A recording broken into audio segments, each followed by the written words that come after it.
Okay, ding. I'm Bill Graham. I'm the president of the Rotary Dare to Be Great Global eClub, and I declare this meeting on 19 July 2025 to be open.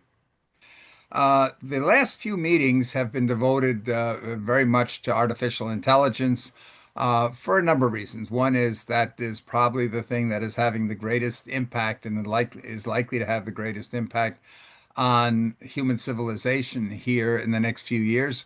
Maybe the biggest impact that humanity has ever experienced, in the fact that we're playing with potentially the replacement for humanity. We hope that's not what they're doing, but it's just moving at such an incredible fast pace that we talked a lot about that.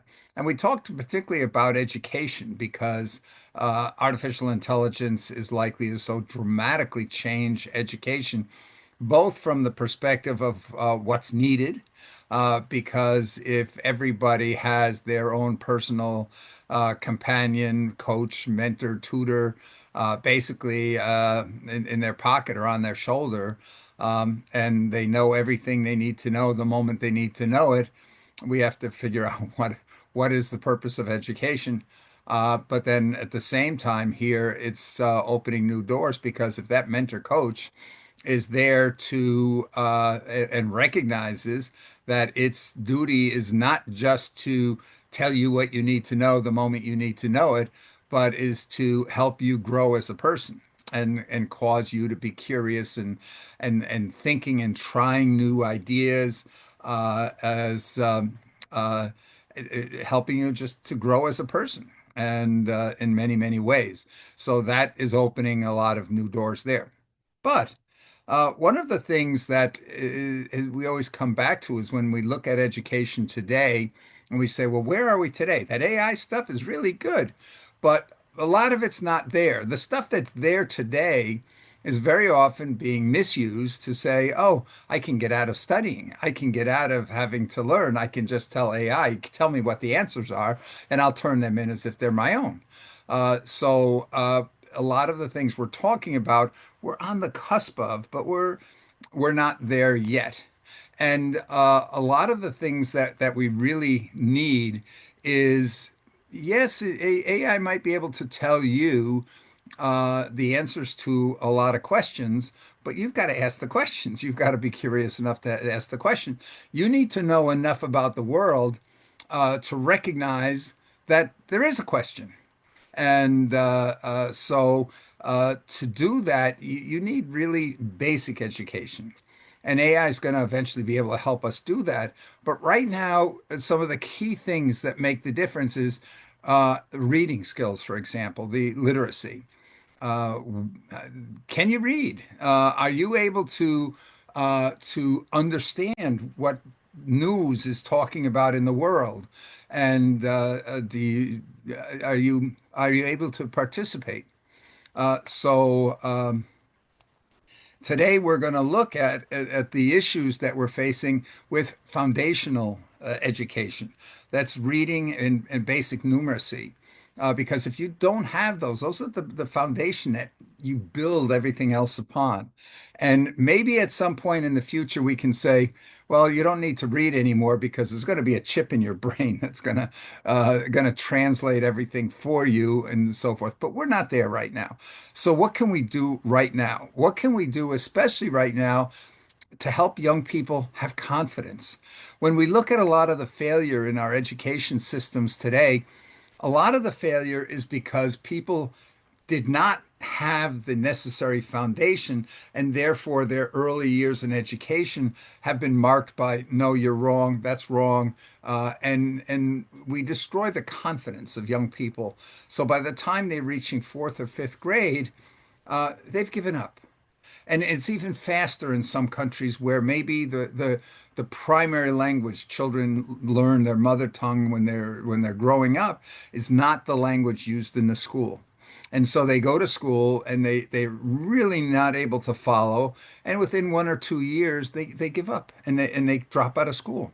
And so really that ability to read and the ability to when people are explaining basic arithmetic to you, your ability to understand what they're talking about and understand and be part of doing that is so critical. And so today we're focusing not on the AI side, not on the technology side.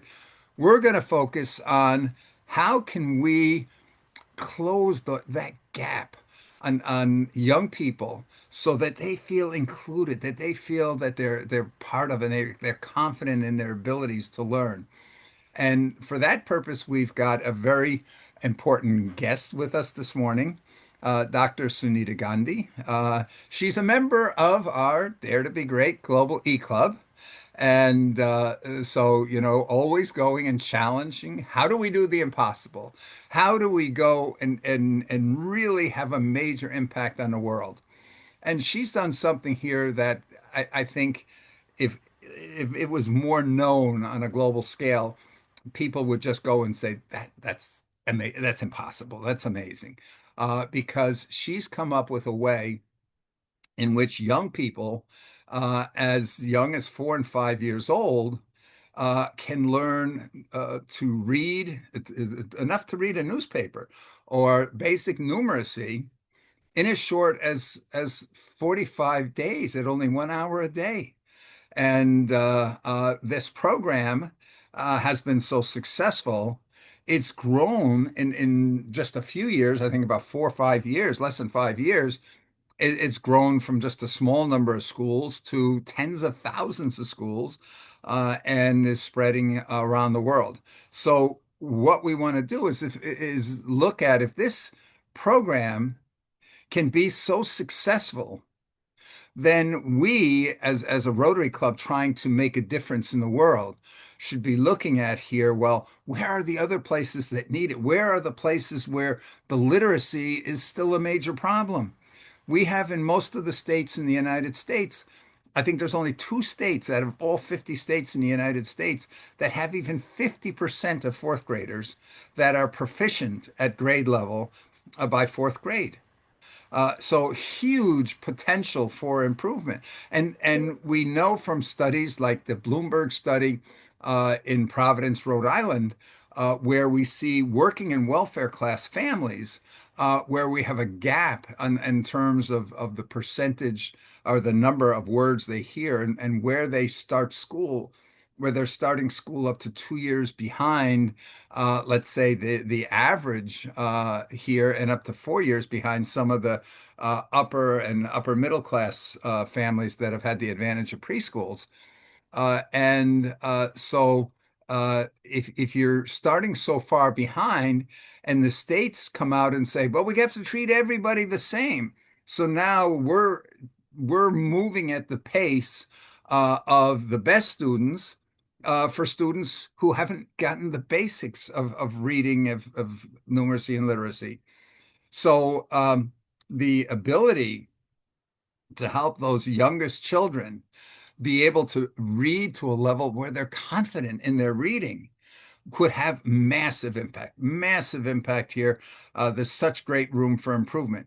And it's so bad in parts of the United States that according to a district attorney in California who did a study on it, we have primary schools in the United States where 1 out of every 3 boys entering first grade, you're 6 years old, entering first grade, and you're statistically damned to spend a year in prison before you're 30 years old because you're not getting the basic education. You have no confidence in your ability to get along within the normal society. So you're very susceptible to gangs.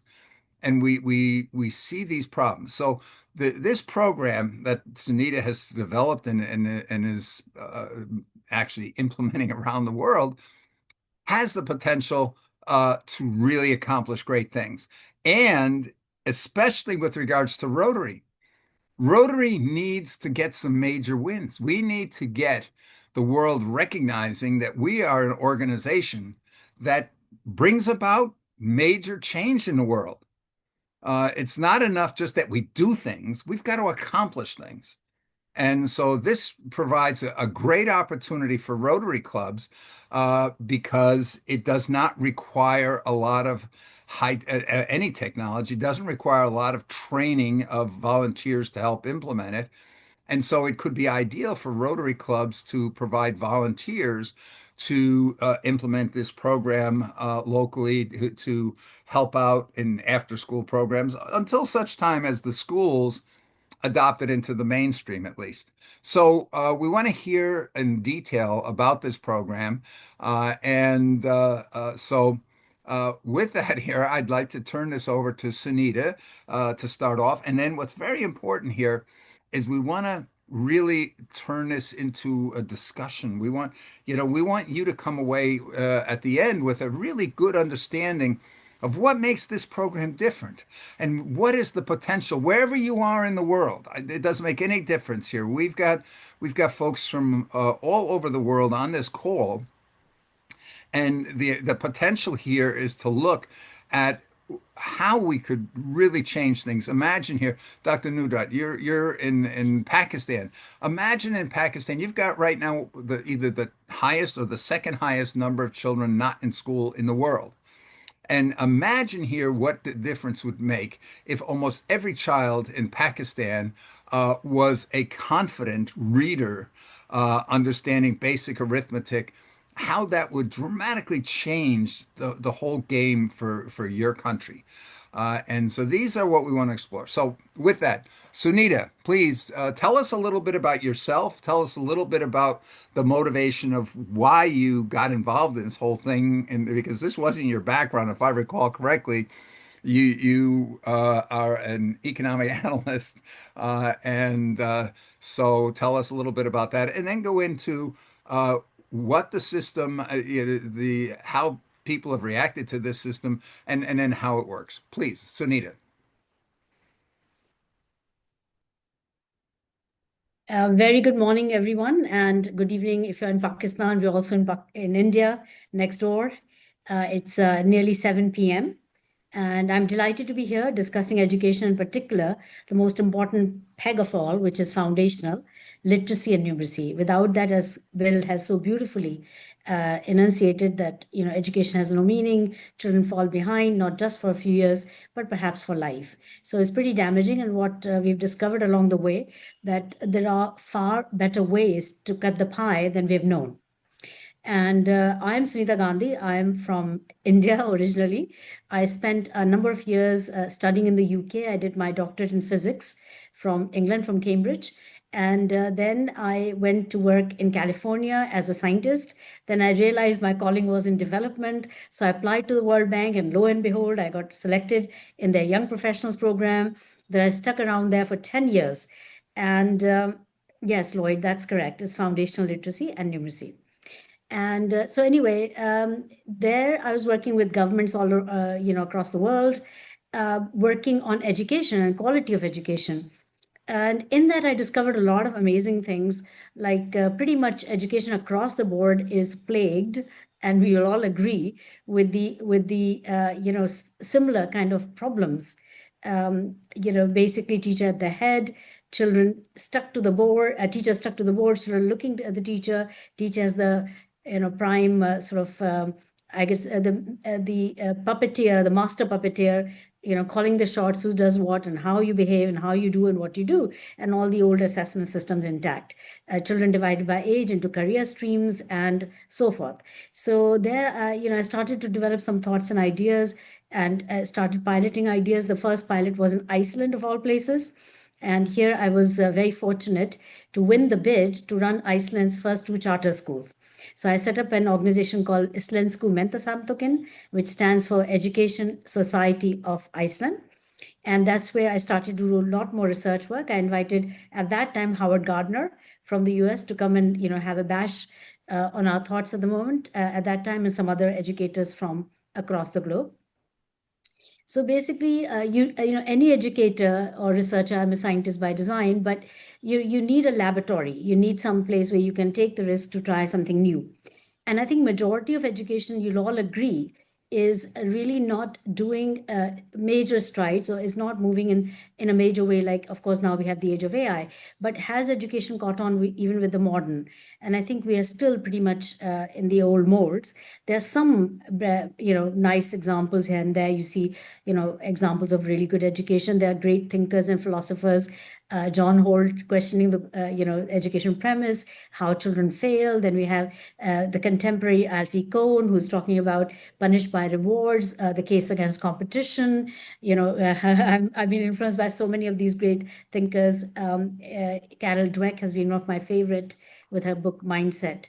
And so many. So as Bill is agreeing, these are great, amazing thinkers. But in education, we seem to have a paralysis of some sort, where we make what we call maybe at best incremental changes. And what we really need is a paradigm shift. We need a transformational change, which is not happening because we are still in the old telephone mentality, the old landline phone. And none of us have it anymore. I don't think so. Majority of us have moved away to the mobile. But our education still is in the old sort of telephone, landline phone mode. And you go to the old granny of an education, like a principal or a school leader, and they are hardly open to the idea because they've known it a certain way and they are the experts. And whenever there's innovation, it is the experts who have opposed it the most. For example, Maria Montessori, she was opposed by the professor at Columbia University, and so on and so forth. So I don't want to go into too much of, like why we got to where we got to, but a lot of questioning, a lot of probing, a lot of soul searching, and a lot of being around children, with children, and taking the risks that are necessary to come out of the box of our thinking. And it wasn't easy for me also. Like, it was 2017 that a paper got published finally in the UK, in one of the books in the UK, by Professor Gwyneth Hughes, about the idea that children should not compare with each other, but compare with themselves, that they should compete with their own selves, and they'll actually do better if they do that. And that was sort of like, okay, hardly anybody researching that, but then that research got published. That was, nice. But it took me that many years to come to that, statement even. And then, of course, I had to collect data to prove my point and so forth. That was in 3 countries: UK, Iceland, and India. Anyway, finally, when I got to India, I left the World Bank mid-career, came back because I really wanted to work with literacy. And with my family-run school, we have a big school here in Lucknow. It's called City Montessori School. It's the biggest in the world, biggest school in the world, not Montessori only. And this school has 63,000 children, K-12 school in Lucknow, which is where I'm right now connecting with you from. So here, when I came back to India, leaving my World Bank job, I went to the slums and I started to research. Why is it that people who know their own language, so they work perfectly well in their language, they're selling, buying, they're providing for their families, everything they can do, but they can't read. And it to me is like a crying shame. How is it not possible that they know their language, they know their mother tongue very well, but they can't read those few letters that will allow them to then read the rest? Because obviously the starting point is the letters. So research led to more very, I'd say, breakthrough ideas. I didn't know at the time they were breakthrough ideas. At the time, I was just trying a whole bunch of ideas, and wildly so. And then it one day dawned upon me, we'll do it in a slightly different way than we've always done. And really, literally, it's a minor change when you think of it. So normally in phonics, as we know, like in the US, and especially in the US, I think there's so many reading wars. And there is this, there's a tug of war, like would it be whole language or phonics? And phonics has so many different types of phonics, and there's a mix of the phonics and the whole language, the balanced literacy, and God knows what. I mean, there's just so much in science of learning, reading, and so forth. So, it is, I wasn't even dwelling at that, because I was just thinking what works for the children and what works for the adults in the slums. Um, and in trying, so I discovered that instead of unknown to unknown. So what's unknown is the letter, right? So we start with the letter in most countries, most places, in fact, probably everywhere. We start with the letter, we start with the letter sounds. Now, letters in of themselves don't have sounds. So that's another unknown. So if our teacher says, C says ka, Well, to me, C says C, it doesn't say ka, right? So it's being rote learned, the C says ka. So there are two things I'm learning rote way, the letters, and in some systems you're doing away with the letters, but we're still doing letter sounds. So in a way, you have to refer back to the letter. And so that unknown to unknown process means a lot of time is lost in the early acquisition of knowledge of the letters that allows you to then build words and so on and so forth. So here we thought, how about take advantage of the fact that the learners already know their environment, they know their language. We go for pictures in their environment. And we ask them to recognize those pictures, which they can, of course. And then we say, okay, what is the first sound, which is a cognitive derivative? It's not rote learning. So if I say Bill, I mean, I can hear the first sound in Bill. Sunita, I can hear the S and Sunita. So like that, children should be able to, adults should be able to recognize pictures in their environment and derive their first sounds as long as they understand what you mean by first sound. So we might break it up into like 3 sounds, 2 sounds, whatever, and say, what's the first one that you hear? And so we take that as a starting point. It's all cognitive, no rote learning, and it's all known. So you begin with that, and then you put 2 or 3 pictures next to each other. Each one has a first sound. Then the next thing you do is to add them up to make a word. I mean, that's as simple as that. So, for example, if I say car, and the first sound of car is k, without the a sound coming out, but like k, and then apple, a, and ta, ta, or ta, ta, whatever, or tenta, whichever. I mean, in different countries, different places, we've used different pictures also because they feel more comfortable with certain pictures. In various geographies in India, we've done that as well. So, ka, a, ta, 3 sounds I've derived from 3 pictures that are known to me. And when we add those sounds, that's again a cognitive process. It's not a rote process. Once I know what you mean by add the sounds, then you make a word. Ka at becomes cat. That's it. That's formula 1, if you like. And with that formula, you can, with just 15 words, of which 14 of them are CVC words, only one is a sight word, queen. So with the 14 plus 1 word, 15 words, they are learning all the letters of the alphabet, but they're not learning the alphabet. They're learning sounds of the picture symbol called C or K or whatever it might be. So they can derive from the picture the sound, and the sound symbol is the C, but we don't call it C. We call it K also. So then when we go to the abstract only, no picture form, let's say in the first lesson they're learning 6 pictures, 6 sounds, and then we give them 3 words to read. Like very first 3 words are a cat, bag, and mat. And with that, there are 6 unique sounds in it: ka, ata, ba, a, we've already done ga, and then of course ma. So those are 6 sounds and 6 pictures. So they play games with pictures. So if they don't know English, if they don't know the language we're trying to teach them, and it's not their mother tongue, then we'd begin at a little earlier process in the sense that we will have them first know the pictures.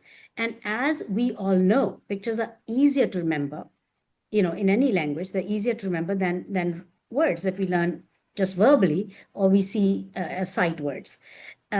So kids can learn very quickly those 6 pictures. And then we do 6 sounds, and we introduce them to the symbols of the sounds. And then we say, now match pictures and sounds, play memory games, turn them upside down, pick any 2. If they match, keep. If not, put them back. So they get very familiar with pictures and their sounds. And then after that, we give them these 3 words. They decode the first sounds of these pictures, not letters, and they make their words by adding the sounds. So that is basically the structure of the learning in the first part of it. Then, of course, we add known to unknown remains a constant in the whole process of unfolding this. So where we ended up with reading is that initially I had like 23 little booklets. More refinement, because for each sound, for each letter, if you like, which we're calling sound, for each sound we had several pictures. Then I realized this is not a very good way. It's better to have 1 picture, 1 sound, so that it sticks in the mind better and makes an impression easier. And what's fascinating is that when we did that, of course, all these 23 booklets combined into one thin booklet, 30-page booklet, 28-page booklet. And with that, they could learn to read a newspaper. Now, that nobody will ever believe, and nobody did believe, right? But we were seeing this happening all around us. So then, we had such a lot of faith. I made 80,000, we call them toolkits because there were picture cards and sound cards in it. So I made 80,000 of these toolkits and gave away 67,000 to school children in my city of Lucknow and nearby a couple of cities, where these school children during the summer vacation would find an illiterate person and teach them to read. And so we got amazing evidence of success, where children of grades 5 to 12 would adopt a learner of any age and teach them to read. And kids were very happy to do so because they love being teachers. We didn't perhaps acknowledge that much of that. We know that, but then, this was like at the fore. You could see it happening. And we collected a lot of portfolios of children where they had documented their success stories. Then I invited our top lady officer, IPS officer, police officer of India, Kiran Bedi, to come and honor these children and their school heads. So like that it began, and then 8 years it took me more to come up with a school-based model, because the first model was literacy only, no numeracy, a little bit of numeracy, but wasn't really as strong as it is today. And the question in my mind was how to get them to do it by themselves, to empower them such that they can learn by themselves, that they don't need anybody's help except to give them a starting point, a trigger. And of course, they need to know the pictures from their environment. So if they don't know the picture, then that's the first thing the volunteer or mentor or a teacher would do. Finally, when we came up with the school-based model, that was in 2022. So the first one was 2014, 8 years later, 2022, we had a school-based model. This was just after the COVID. And on the 27th of February, which is just coming out of the COVID, literally, we had a press conference.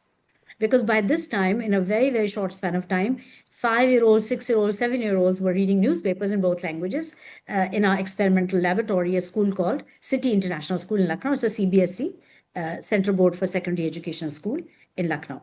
My laboratory, if you like. And first I had the laboratory in Iceland. Then in India, I made this own, a school for researching ideas. And it was just phenomenal because what happened is we had these kids, most of the children in the class, reading, some slower, some faster, but they were all reading. And most of them were reading newspapers. So when that press conference took place, I texted the top gun in the country, which is the Ministry of Education, the Secretary of Education. Her name is Anita Karwal. I called her up, texted her, in fact, from there, saying, ma'am, getting amazing results. Would you like to know about it? And she said, yes, let's have a meeting. Now, there are not many people who say that, by the way, like Bill has done just now. Come and talk about your story, because most people don't believe it. So she said, yes, let's have a meeting. And we had a meeting. And after the meeting, she gave me 2 districts of India, which is really phenomenal because government schools, government officials are very possessive, and they hardly ever give you government schools, especially when it's so nebulous in their minds an idea. But we got to start in Shamli, which is a 504 school district in near Delhi, but far away from where we are. So it'll be 12-hour drive there from Lucknow. But I said, let's do it. We've got a breakthrough. And the other place was even further away. It was in Odisha, in Sambalpur, with another language called Odia there. So we said, no, let's just do it. This is an amazing opportunity. And they were called low-performing districts of India, that she had herself selected, that these 10 should be her focus for bringing them out of literacy poverty. So there we began, and I thought, well, we do our own scrutiny, and nobody will believe it. So why don't we invite somebody whose testimony will count? So here I requested Professor Fernando Reimers of Harvard Graduate School of Education, if he could allocate some students, the master's level students from HGSE, to do the research scrutiny on our RCT, the first RCT, randomized control trial, in which we just took 10 plus 10 schools. In Shamli, because also, Anitaji had said yes, but I didn't want her to feel disappointed. And I was also like wanting to showcase data. So we took up these schools, and we had a 40-day research implementation in which there were 10 intervention schools and 10 non-intervention schools. And when we had the report written up and then vetted by AGSE, it was a very high effect size. So the increment was from 1.5 years to 4 years worth of learning gain in those 40 days. And we were working from grades 1 through 5. The highest gains were in grade 5. And also reading fluency compared to the non-interventional group was twice in grade 5, which is where it was measured squarely. So, that gave us a lot of wind in the sails. And of course, even before the pilot and the reports were written, at that time, we got offered by the district magistrate of that district, Shamli, asking us to take up all the schools, 504 schools of that district. So we landed at 290 schools, of which 80 would be in treatment, in control or as non-intervention schools, and 210 as intervention schools. So we had a second round of data, and there we implemented for some 45 days. And again, we had some amazing results. We got, now this is 2.5, 3, well, in August it'll be 3 years. And in this time, we are now having 7,300 schools in this state where we began, which is the state of Uttar Pradesh. So from 20, we went to 7,000 plus schools in 3 years. We're implementing all the 7,000 right now as we speak. And it took a long time to get the MOU. Otherwise, we would have been already done with that pilot, not pilot now, large scale implementation of it.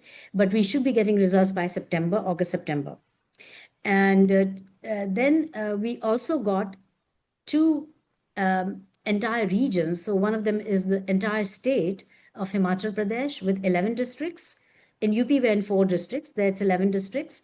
And in Jammu, division of Jammu and Kashmir, another 10 districts. So now, right now, with other smaller implementations dotted across India, and to some extent, some countries outside of India now, so we were able to get a take of something like 35,000 schools in our kitty right now.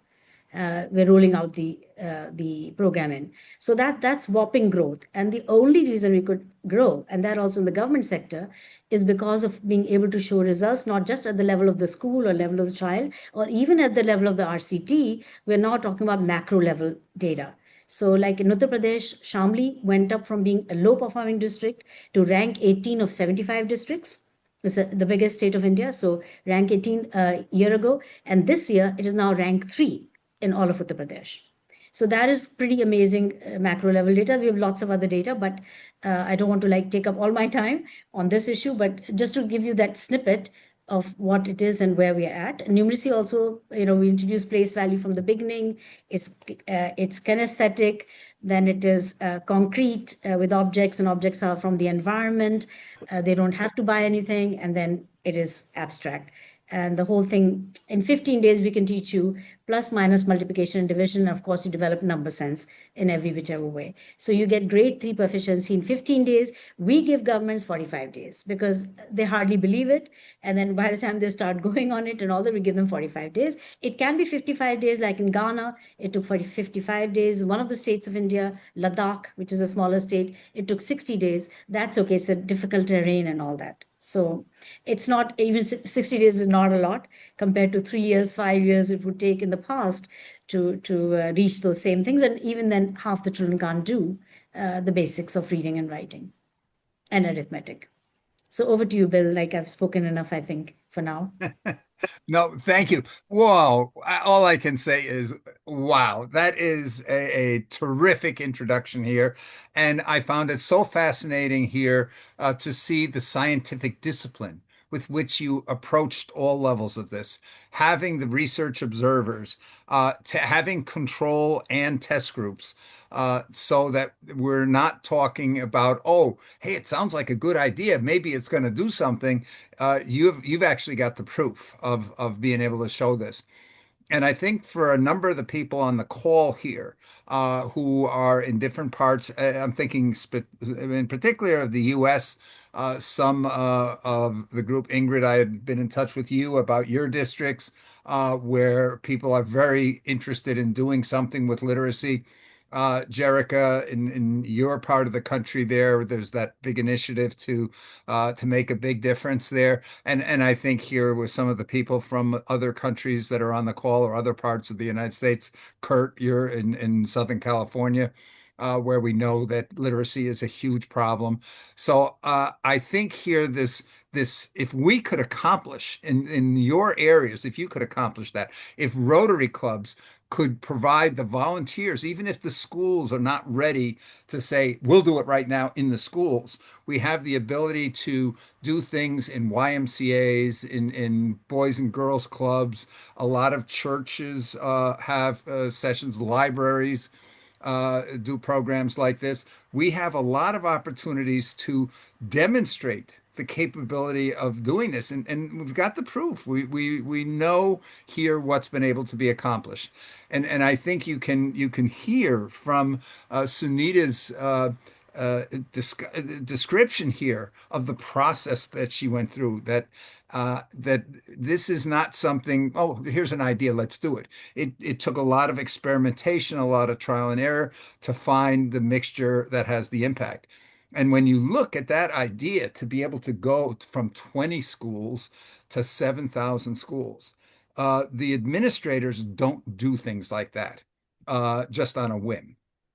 So I think here it's time. This has been kept in just India for a long time. Well, not a long time, actually, it's a very short time. But the I think here the time is right to spread this literally around the world. So with that here, I'd like to invite any of you to ask questions in general about the process. But then I'd like, Sunita, if you could go into you went into a little bit how the start with the pictures instead of starting with the letters that the kids don't know the letters, they don't know the words, so they go unknown to unknown to be able to say, well, let's start with pictures of things you know and sounds that you know, and then we'll go and connect them to letters later on. So maybe you could go a little bit more in depth on that. But let's hear from others. We have a couple of hands up and see. So Kurt, yes, Kurt. Yes, real quickly, I'd love the idea of I put into the chat the pods, because in this physical education program that we developed in Southern California, we had kids break up into groups of four usually, sometimes six at the most. And they solved all kinds of problems and got to be able to be real thinkers and actors in being physically active and learning all kinds of things in the PE program. And I know that this works wonders because kids are smarter than we think, and we got to pull the information from them instead of, like you said, pontificate it. And I've never ever been a teacher like that, but thank God, I had some senses in my head, just like Bill. But Bill does have a little bit of time to talk and so on, as you well know. And I would love to be able to invite you to all kinds of different platforms because this gets to get out there as fast as possible. And I put into the chat some Rotary Club things, and I have all kinds of other places that we could get you on to expose it. And that way it'll be a lot more rapid. And of course, Bill has his ideas about that too. And I'm sure that Egan does. But I thank you so much for your work. Thank you, Kurt. Eugen, you have a question or comment? Yes, yeah, thank you very much, Sunita. I must say, yes, I'm very positively surprised. And I say that because I have a child, he had dyslexia until we discovered parallels with certain laws of nature and found a treatment in no time. There are a whole number of venues I would really like to discuss, but perhaps we'll start with two questions. And the first one is when there is something like dyslexia going on, does it help there as well? And the other one is, do you know the mechanism by which this works. Sunita, you want to take those? Yeah, sure, of course. Right. Thank you, Asian. Dyslexia, see, I'm dyslexic, by the way. Okay. Not very strong dyslexic, but I'm dyslexic. I transpose things all the time. I have to think twice as hard to be coherent at times.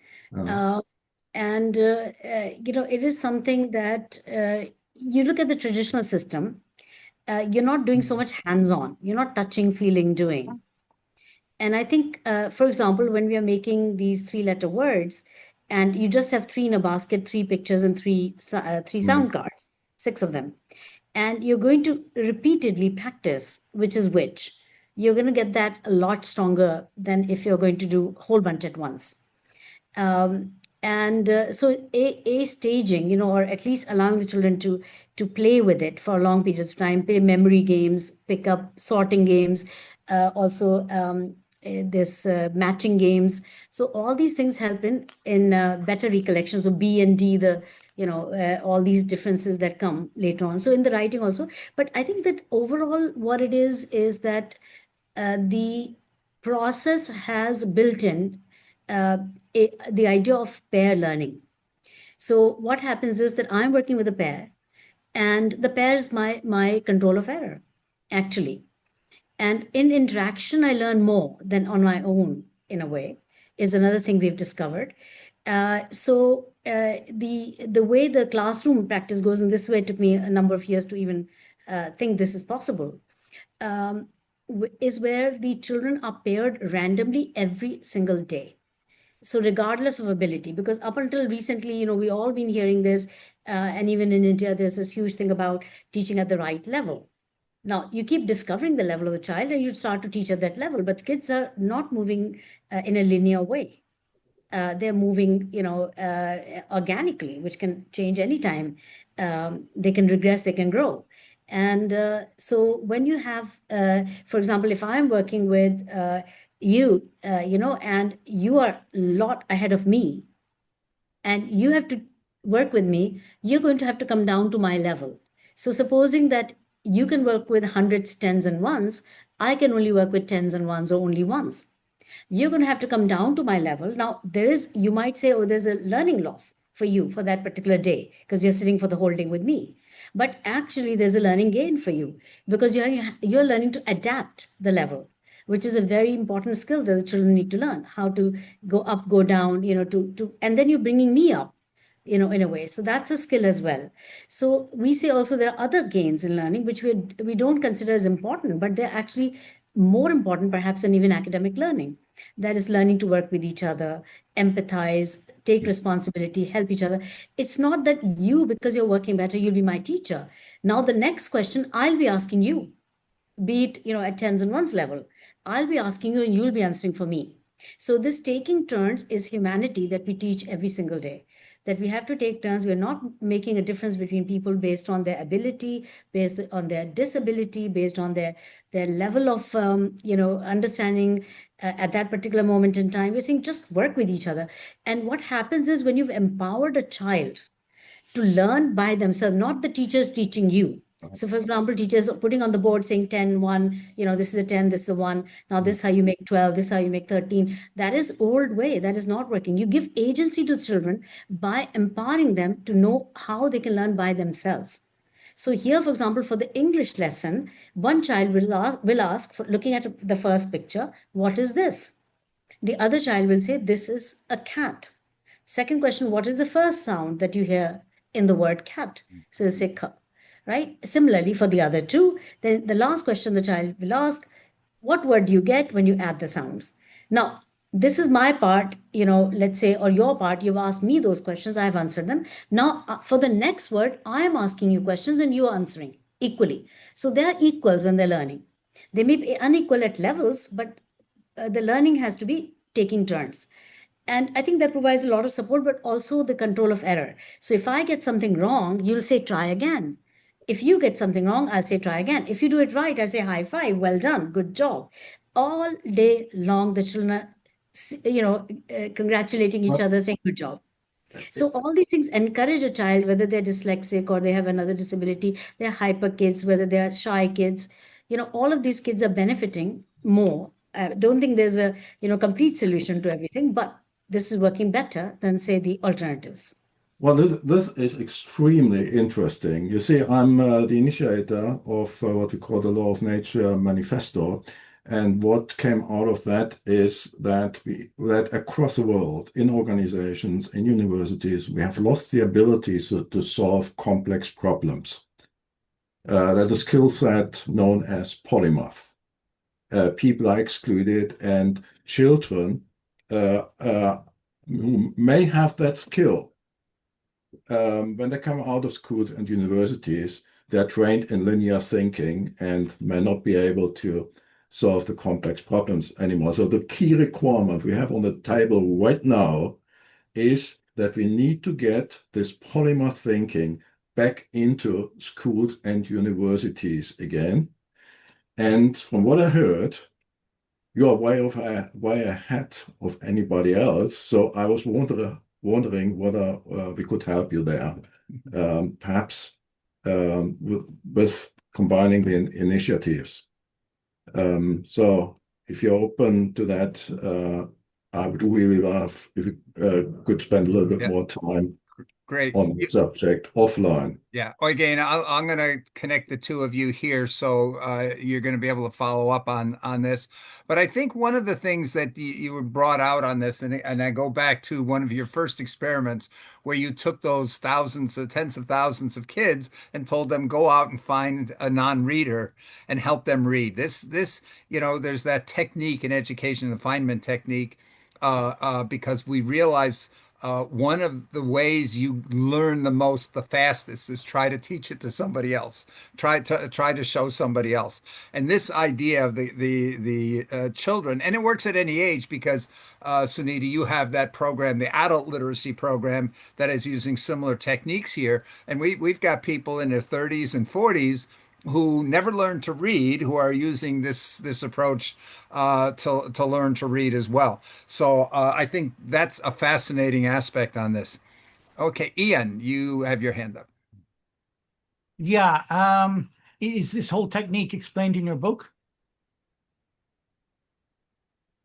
Sorry, Yes, can you I've hear got me? two books. I've got two books. One is called Disruptive Literacy, Yeah. and that's both are published by Bloomsbury. And the second one is called Alpha, Accelerating Learning for All. Both of Okay. them in the process to some extent, but the second one is more recent. The first one most focuses on worldwide experience of literacy programs and how ours fits in. Okay. Okay.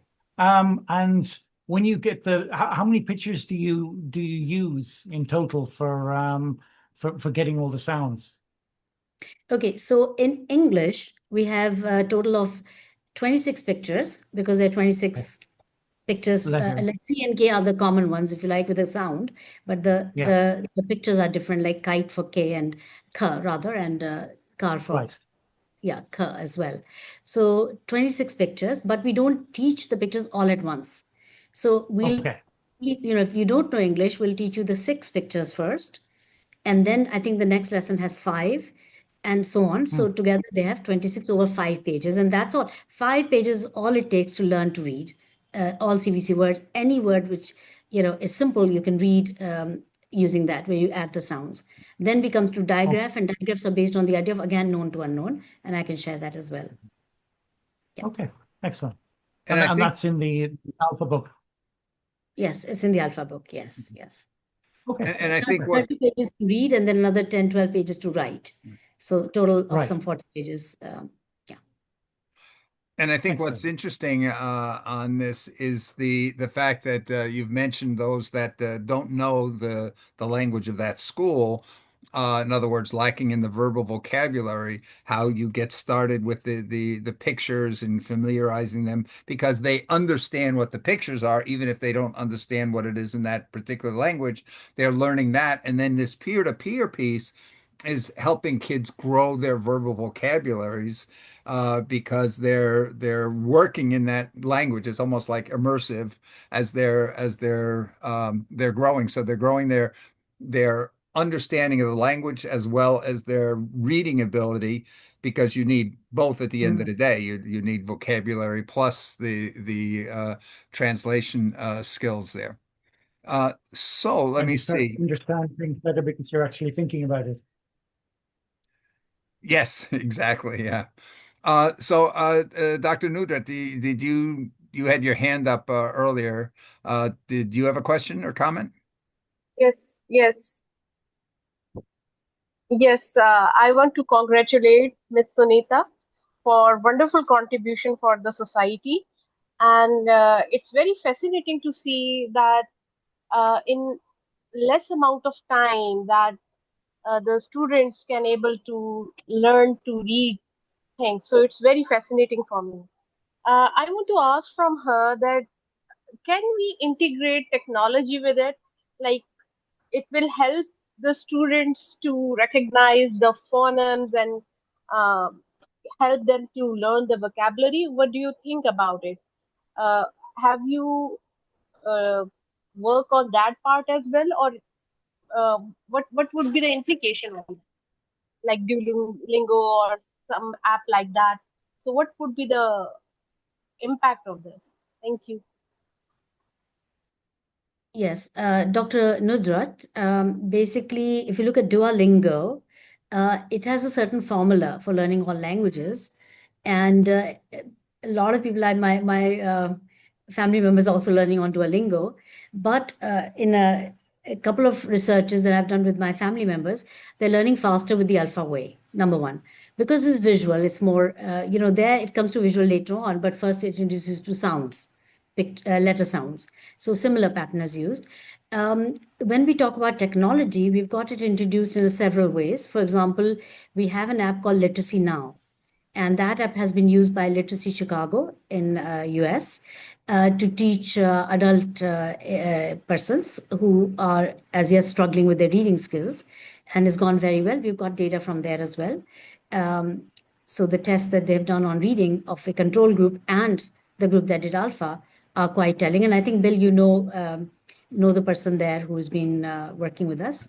Um, and then the technology also, like, we use it in a very simple form. In many places, you don't have technology. Of course, you've got the app on the mobile and the web-based and all that, but it's just simply ebook.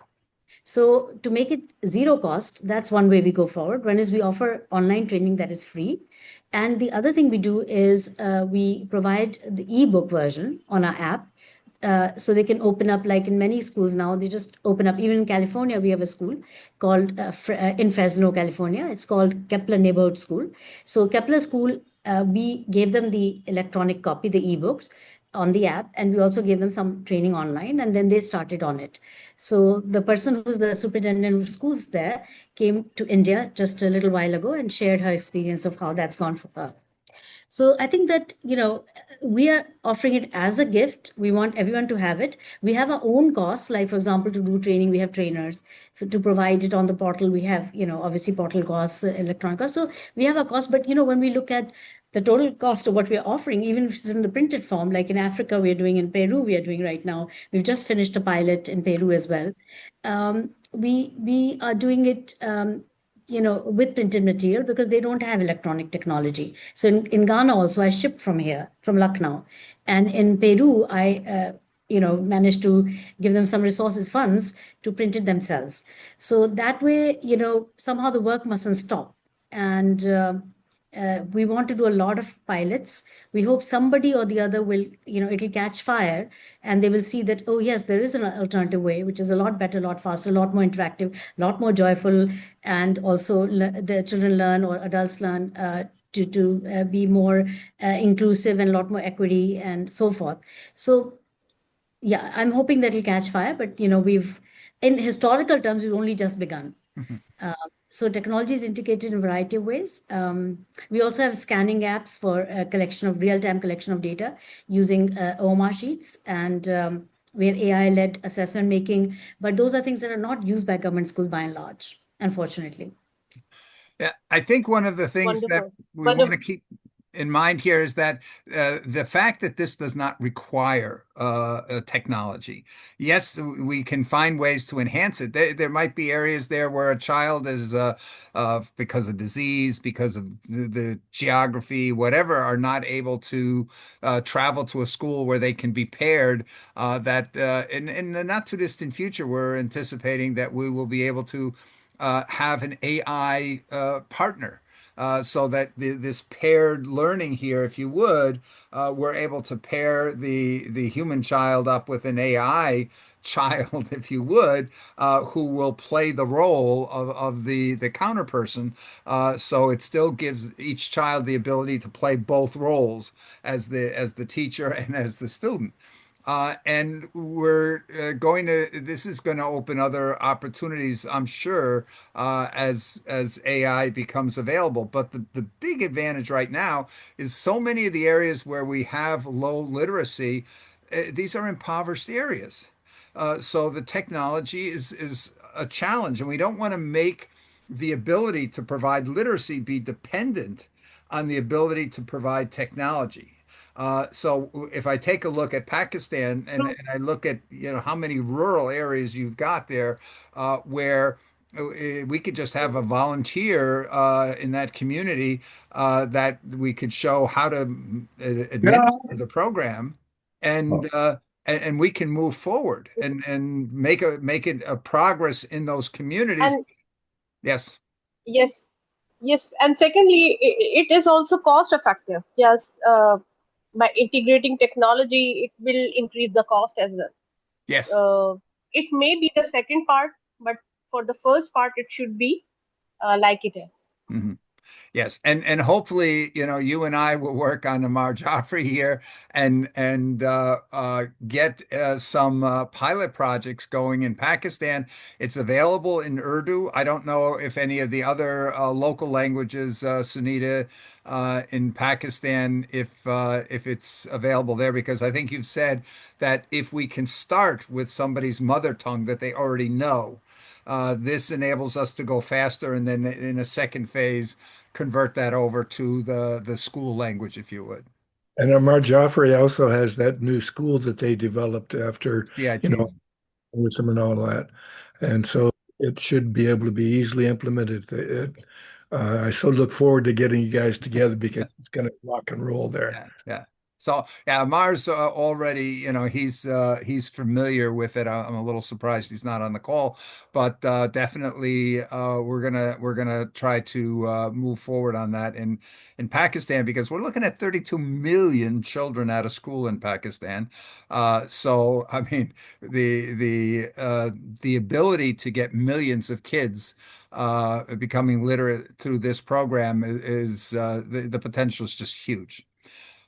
So, Okay. Bill, as to Yeah. your question, other languages of Pakistan, we have been attempting to make a toolkit in Sindhi. Yeah. And anybody who knows Sindhi can help us. So the gentleman who's helping us is often very busy. So we start and then stop, start and stop. So if somebody is there who can do Sindhi, then we can work with you to get that done. Hmm. We have it now in 34 languages of the world.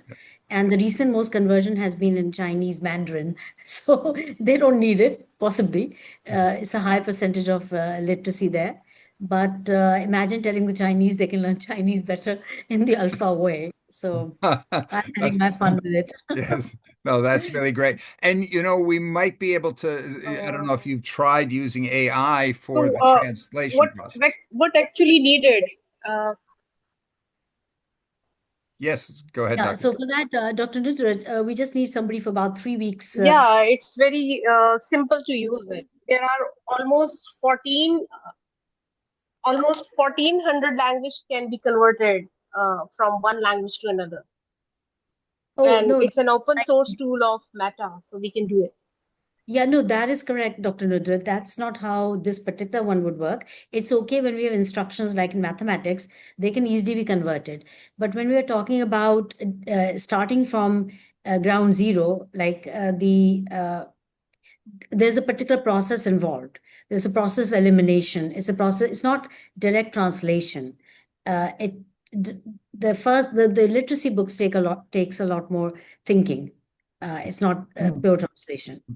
But we might be able to make a an AI agent that Right. would have the purpose of what we're trying to accomplish in the background. So it would not be just a simple translation. It would really be analyzing here. Okay, that hey, we need to have objects that are understandable, and we need to know what that first sound is in that local language and so forth. And they're able to do pretty amazing stuff now with that. So that's something we might want to look at.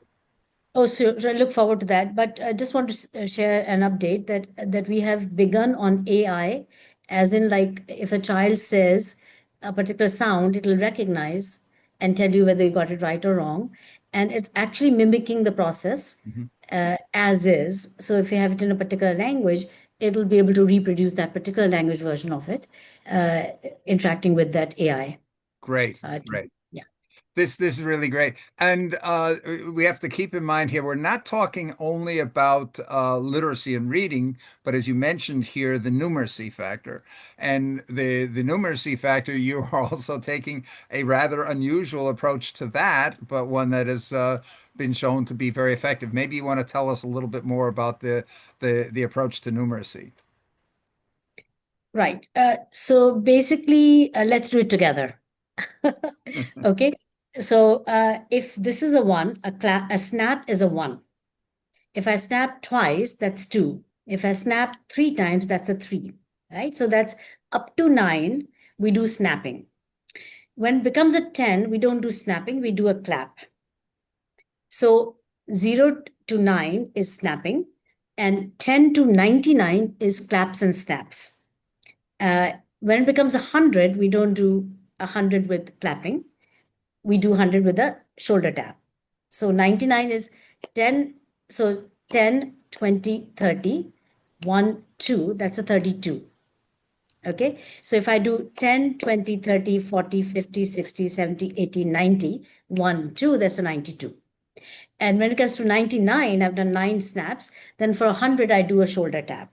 Similarly, from 100 to 999, I'm using shoulder taps, claps, and snaps to make hundreds of numbers.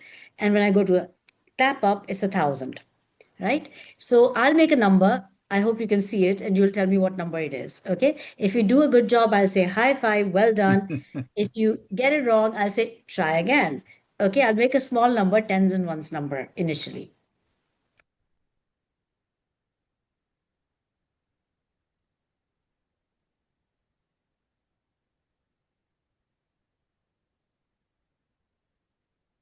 Somebody want to take a guess?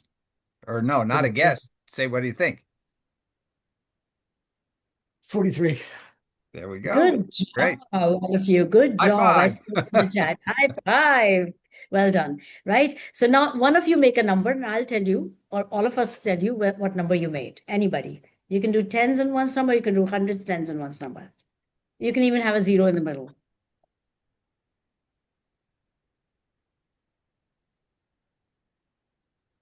53? Ian? Yeah. Yeah. Yes. High five. 53. You should tell me high five. Well done. Good job. Okay. So if I make a hundreds number or thousand number, let's do thousands for fun of it. So I'm making Okay. what number was that? Um, I'll do it again.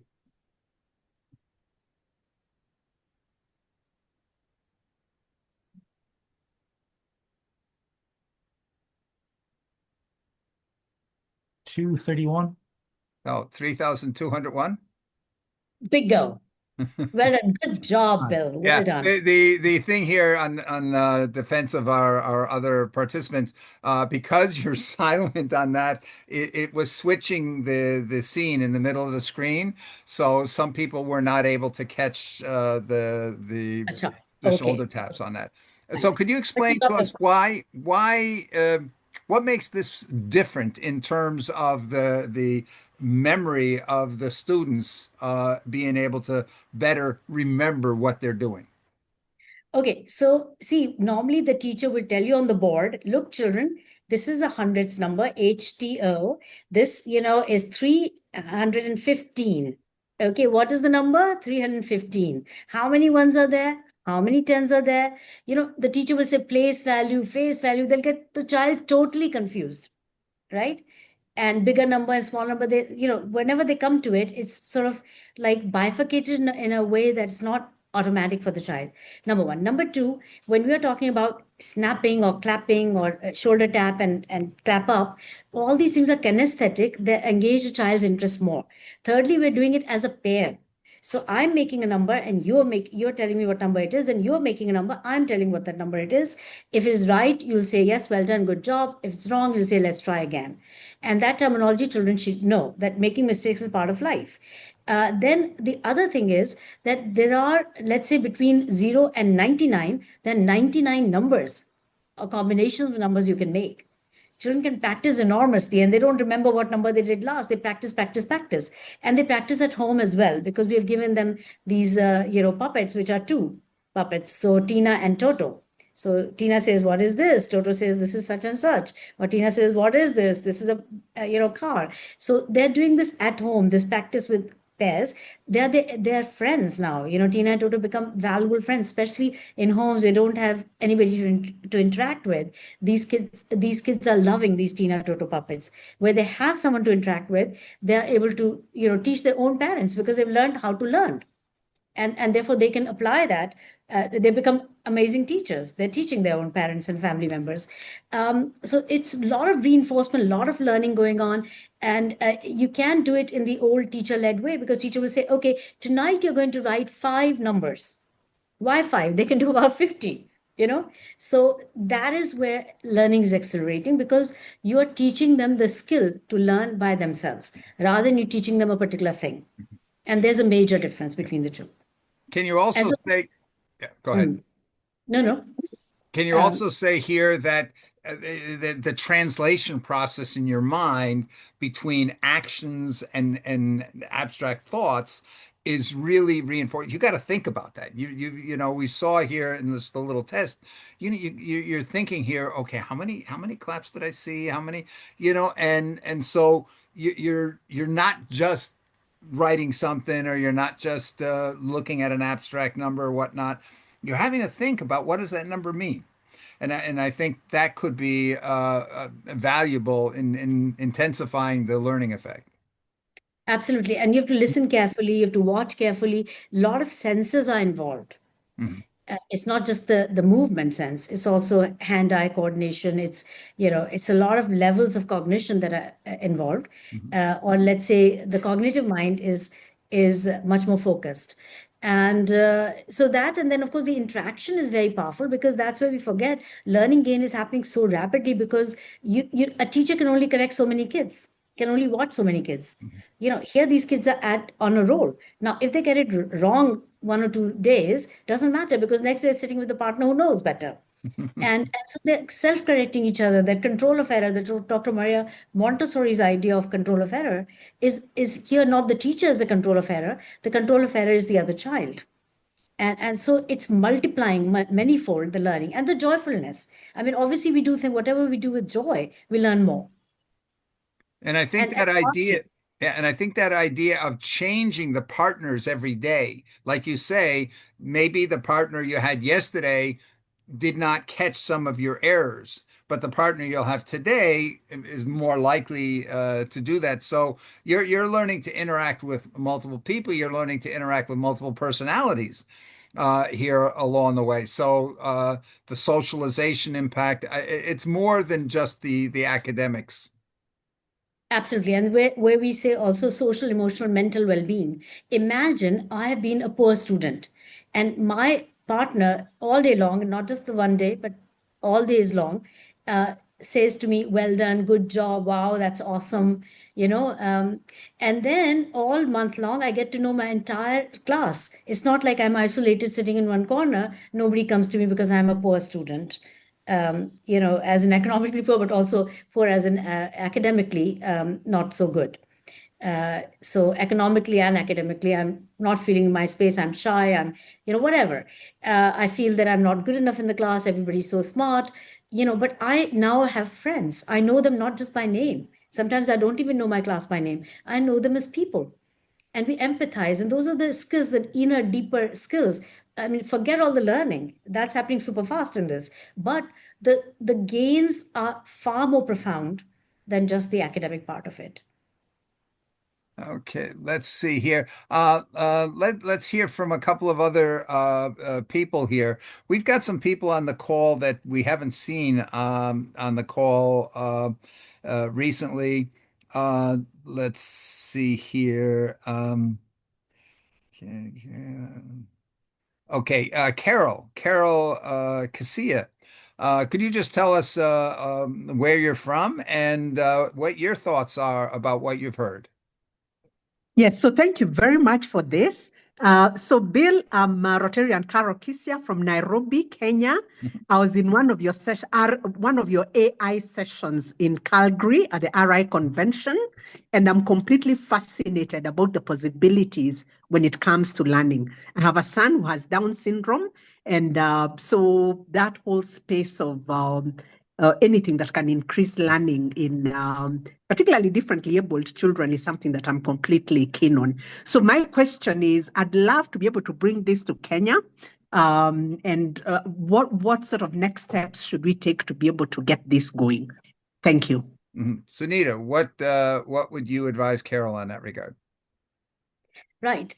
Carolyn, I don't know whether you're connected with schools or you're an NGO, but certainly it'd be good to connect with one of those two, or with the government in particular. We tend to work with the government a lot, like in Ghana, which is not far away from you, at least further away from us and nearer to you. In Ghana, in the east part of Ghana, which is called Ayaswano district, we tied up with an NGO called Olinga Foundation for Human Development. And they're also very much into research. So we had a chat like this only. And then the lady, Leslie, she's a Canadian living in Ghana. She's married to Ghanaian. And she said, I want to do it. So I said, okay. Then she said, we don't have the funds. I said, well, I'll send you some, materials as long as we do a research design, because I don't want to do it just like that. As charity, I want to do it because I want some data, and authentic data. So she said, okay, fine, we'll do it. So we discussed research design. Then we trained her cadre of volunteers that work with her NGO. And they then went to the government, Ghana Education Services, and they had an agreement that they can do this in 6 schools, in the treatment group, in the intervention group, and 3 schools in the non-intervention group. So 9 schools in total. There was a baseline test that was done by their team using the scale called ASAR, but I have subsequently given them our own scale for measuring baseline and line. And then they did the test baseline. Then 55 days later, and there was a break in the middle. I have the Ghana report in front of me. I can easily show you. They did a post evaluation after 55 working days. And then they measured the difference between the group that was intervention group, how much they went up in their literacy skill, versus the group that was non-intervention intervention set of schools, how far they went up. And the difference is sort of a scientific term, was calculated. Then this was written up as a report by them. And the Ghanaian Education Service subsequently wrote us a letter from that Ayaswano district, the director of education. He said that he wants it for the entire district. And now we are in touch with the World Bank, somebody there, Amma Blackson. And I also shared with Bill Graham just today, I think it was earlier. I got a podcast that was made about a month ago by ADEA, which is Association for Development of Education in Africa. So they're the nodal agency and they help entire Africa. And so they did a podcast with the Ghanaian director, with Leslie, and with myself. And the 3 of us had that discussion. That's available on a podcast. It was about an hour long. It was pretty long, but nevertheless, I think it's a breakthrough because ADEA is very selective who they put on the platform. They want only African experience to be there. So that's how it went. So that's a normal process, and we do it this way. But then, of course, if the government is involved, it means we get scale, and that's why I really want the government to be involved. even in the pilot stage, even if we're doing, the minimum unit I prefer to do is 4+4. 8 schools, so that there is a proper, and even those 8 schools to be selected on a random basis in front of the government, by the government ideally, so that they know, okay, these were randomly selected from a geography, a smaller geography maybe, and then maybe the bigger schools of the geography are taken. Then you have a kitty of so many schools. From that, 8 are picked randomly. And of the 8, again, 4 are picked for intervention and 4 are picked for non-intervention. So that research design has to be in place so that we can, have defensible data. And the government being there means that they are witness to it and they like it, then they want to scale it, hopefully, like in Ghana. Carol, maybe one thought here as well as to really get a fast start is if we could organize to get from your district, from a number of clubs, I know a lot of Rotary clubs have school administrators and superintendents of schools are members of Rotary. So if we can sort of build an advocacy group within Rotary there in Kenya, and then come up with a strategy. Okay, how do we bring the appropriate members of government in? We're going to be approaching here. Sunita didn't know that, but I've had previous contact with the Minister of Education in Ghana, and he may not be aware of the pilot that they did there. So I'm going to make sure that he's aware of that because I know that he's very anxious to advance education in Ghana. If we can get something going in Kenya, I think here we got a good chance to get something going in Uganda as well, and maybe in Zambia and South Africa. That these are places where we're in touch with people through Rotary. So keep that in mind here. Of maybe let's touch base. You've got my WhatsApp apparently. I'm assuming that's how you got the contact. So let's talk about getting a session going here with in your Rotary district. Maybe we get them to make a committee, an education committee within the district, and then to pull the resources together and try to get something going relatively quick. I think that's the big advantage here. You get quick results with this program, so we're going to be able to prove relatively quickly. And politicians love that. They love the ability to have some results, and we are very happy to turn a lot of people into heroes. That's that's what we look to do. Yes, Lloyd. Hey, how are you doing, Graham?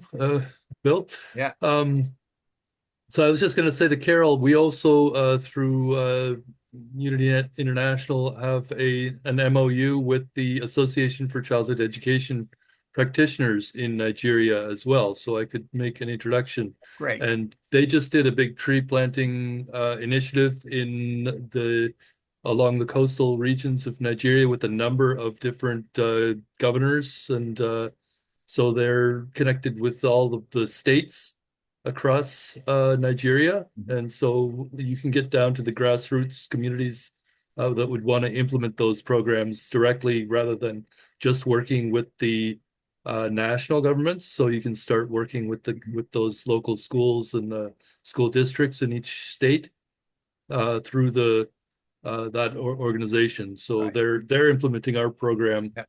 For the youth peace forest as well. That would be great, and we, I have had the opportunity to meet with the former president of the UN General Assembly, who was from Nigeria. He was the permanent representative from Nigeria, but he is also the person who pushed through the idea of a International Day of Education that the UN declared that in, I think it's January 24. And that is the result of that representative from Nigeria. And so we're seeing here there's a number of opportunities for us to get pilots going in Africa, and we know across the board, sub-Saharan Africa, the average percentage of 10-year-olds unable to read is 89%. It's a crazy high number. We could cut this number down into a number that has never before been seen within a year or two, because we can get the results so fast, and you see from India how quickly this program can grow. So this is a tremendous opportunity. So I think this is really great. Let me see who. I actually would, following on that, I'm on this committee now. So this year there was a Canada Africa business summit in Brampton, Ontario, and next year the city of Markham, where I live, is hosting the Canada Africa what we call Ideas Forum. So we're rebranding it. We want to bring in these types of programs to basically work with the Canadian government and their allies through the African diaspora and indigenous communities and people of color. So we call the BIPOCA Alliance.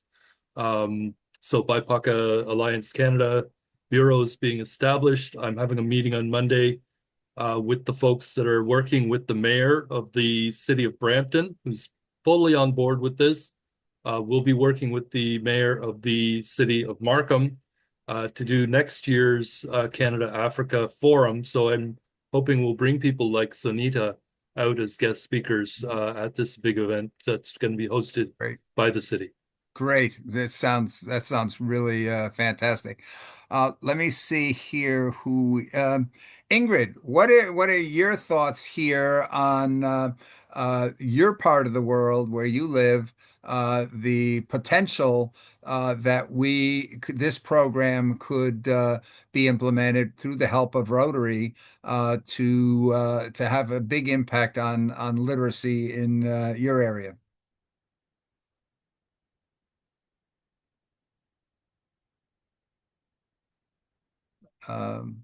Ingrid, you there? She might not be in a place where she can talk anymore.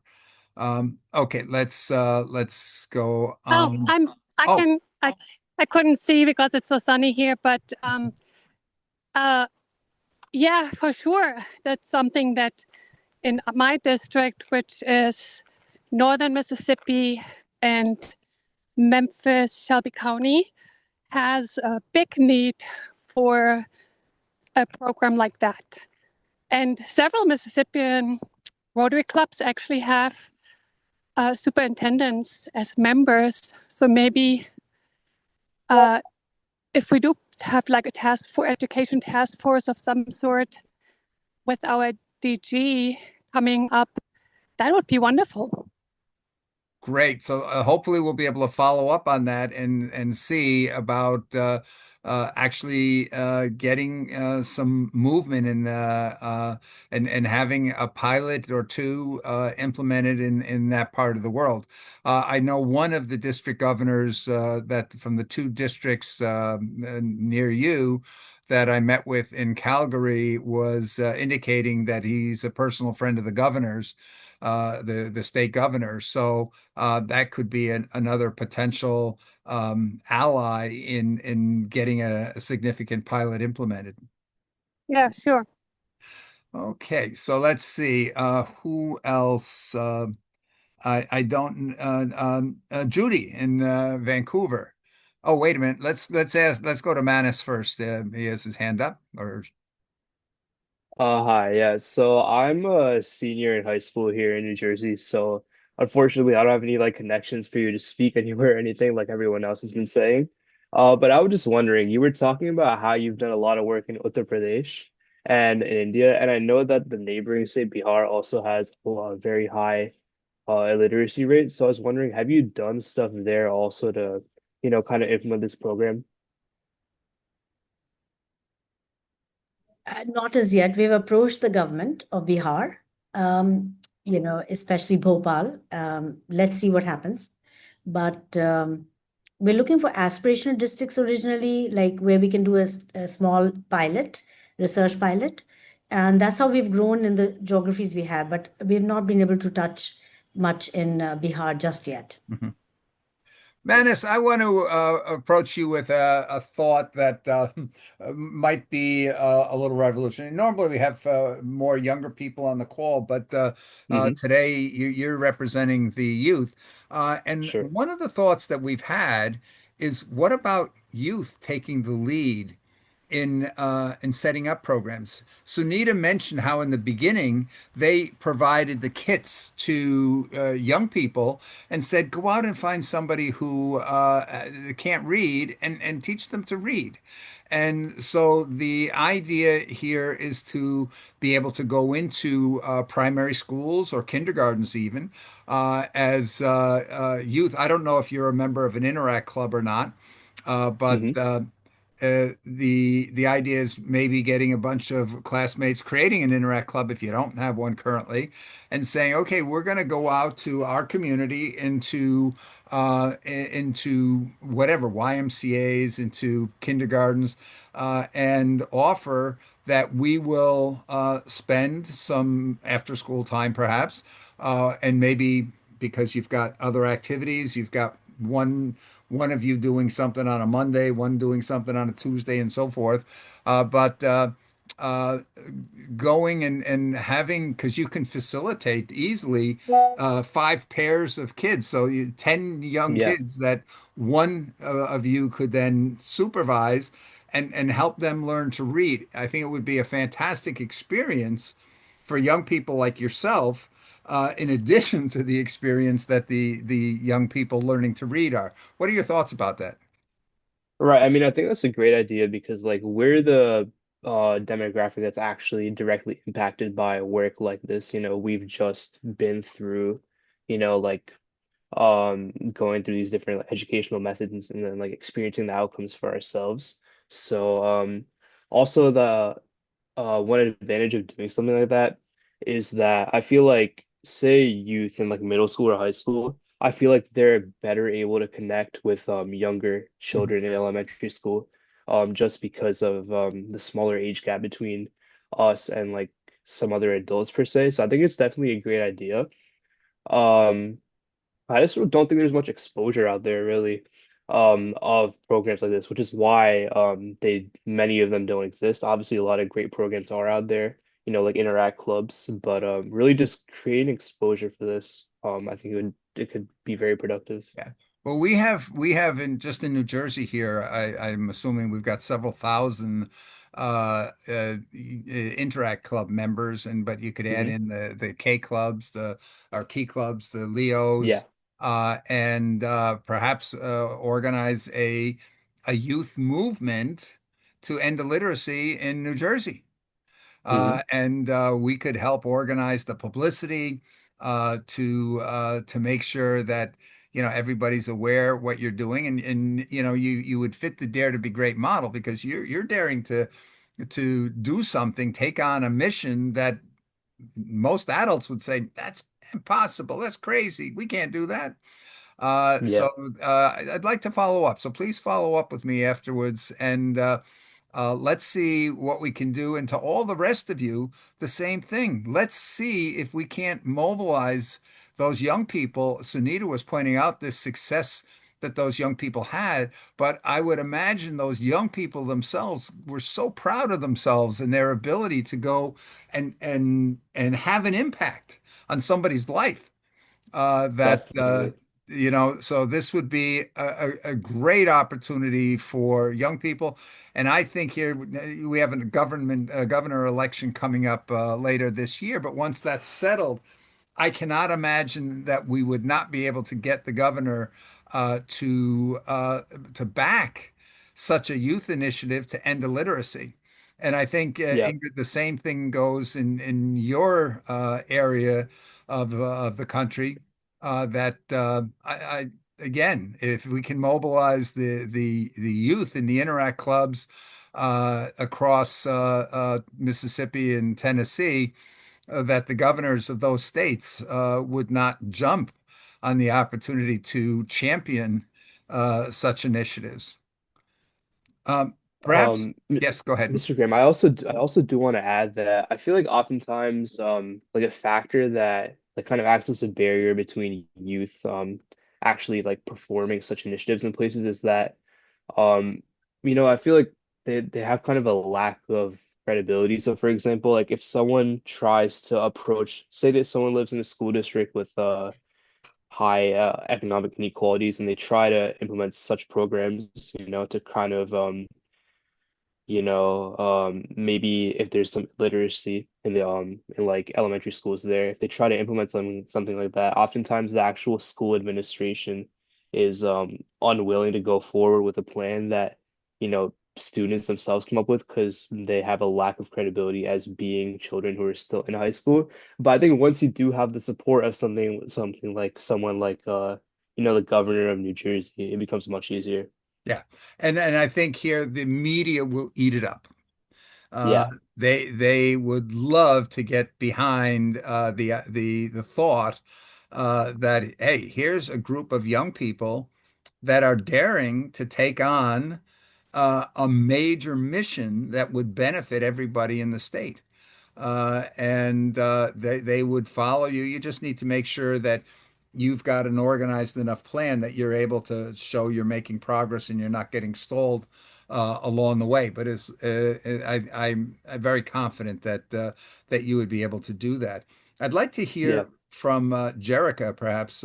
Jerica, what are your thoughts on mobilizing the Interact clubs, with all the youth clubs in schools, to take a program like this and just find where are the kids that can't read? And it's not just, keep in mind, it's not just the kids in kindergarten or the first couple of grades. One of the first elementary schools or primary schools that we went in and talked to about in general what young people can do to make a difference. We were very surprised at the high number of students who were very poor readers, and they were 10-year-olds. They were fourth graders. And we know that the NEAP exam in the United States, which they call the nation's report card, that we have more than 50% of our fourth graders in the United States are not really effective readers. They're not considered proficient in reading. So this could be at any grade level to find those kids that are having difficulty in reading. When I was teaching at a major university, I had a student coming into my class as a junior who could not read effectively, and he was a star athlete. But I was asking, how can you get to be a junior in a major university and not be able to read effectively?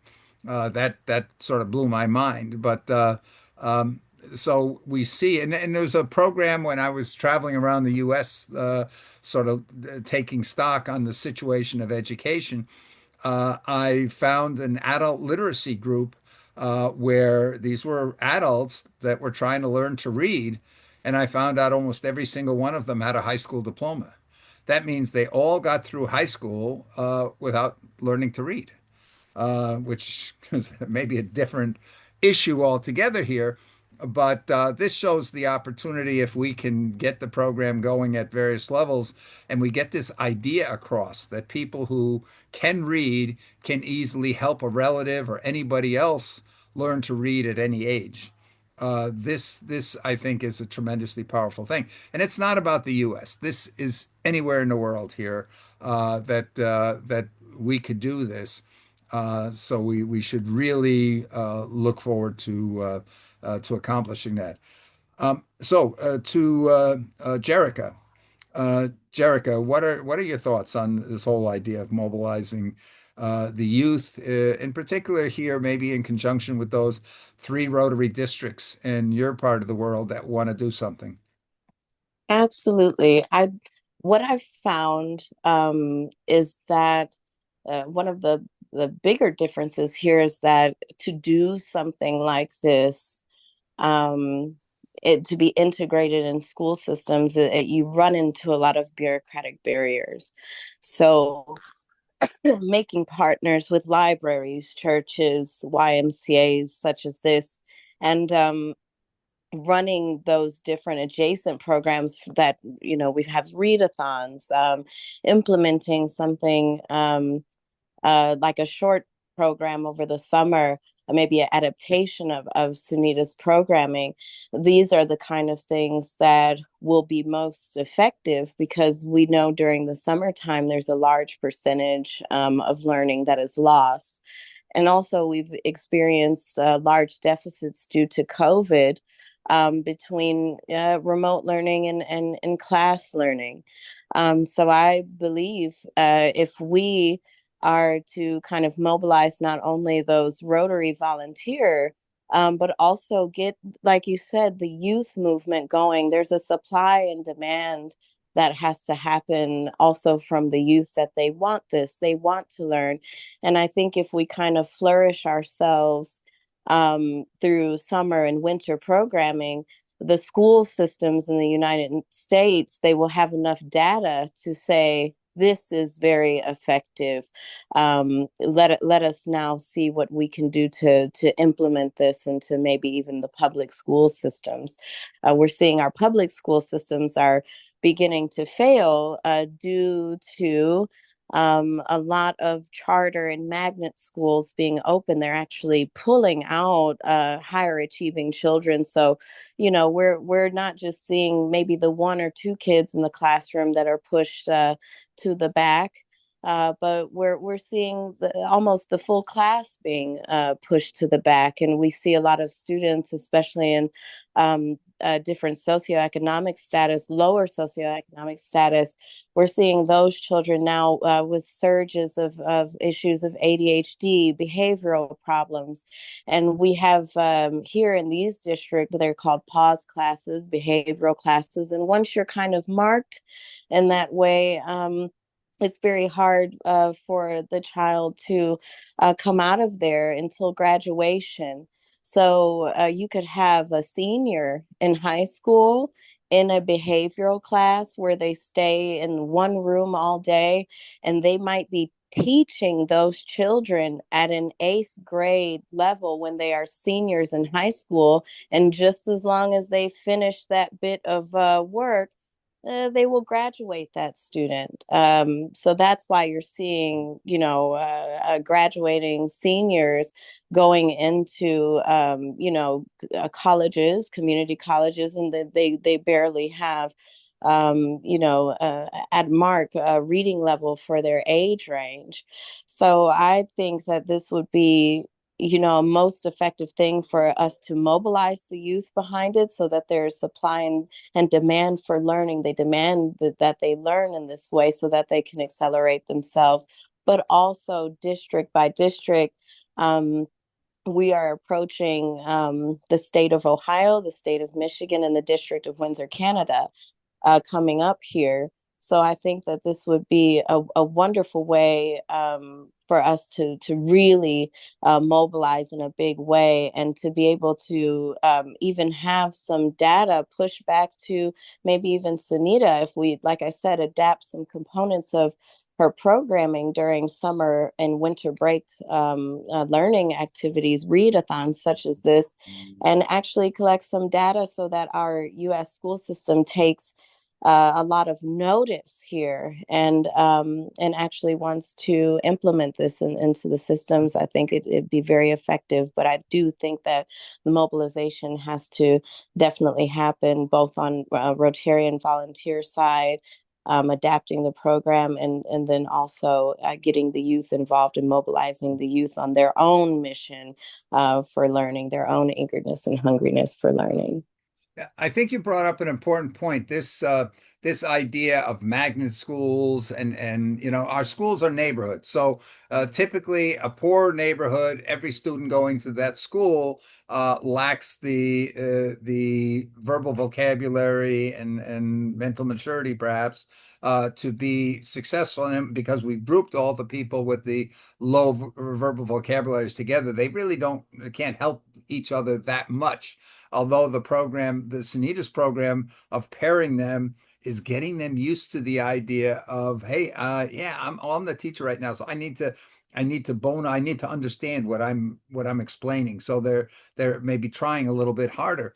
But one of the big things that we talk about these behavioral aspects of school, uh, I believe one of the big reasons for the behavioral problems, especially with the older children, is that in the early years, all they've heard is "you're wrong, you're wrong, you're wrong." We destroy their confidence, and we destroy their feeling that they can be successful in this society. And then they become very susceptible to gangs and to have a very uh, anti-feeling, a feeling that hey, if this society is not for me, I don't care about it anymore. So by going and helping those children in the early ages, being hearing, hey, high five, good going, and all day long, uh, we're changing their whole attitude and outlook on life. And think about it for a moment. What would happen? Because we have other programs that we can dovetail with this on closing the education gaps by grade five, ready for fifth initiative. And imagine what would happen if these one of these schools that people said, they can't do anything. Let's just push them into the back, push them over in the corner. If one of those schools should outperform all the other schools in their district here, what that would mean for all the kids attending those kinds of schools. On our business card of our club, on the back, I don't know if you can read that, but it says redefine impossible, dare to be great. That's the one of the mottos of our club. And if we can get these kids realizing, hey, you know what? We just did the impossible. Nobody has any faith in us except we now have faith in ourselves. That would be an incredible accomplishment. And if Rotary could be the driving force behind that, this is an opportunity for every Rotary Club to become the heroes in their communities. Okay, I think we have a couple of other people that I'd like to hear from. Ruth Gasson, could you maybe tell us where you're from and what your thoughts are on what you've heard today?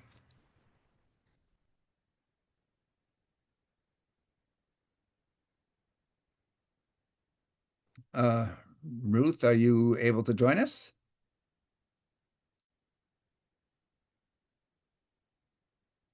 Okay. Uh, let's then go on. Ashok Patel, what are your thoughts?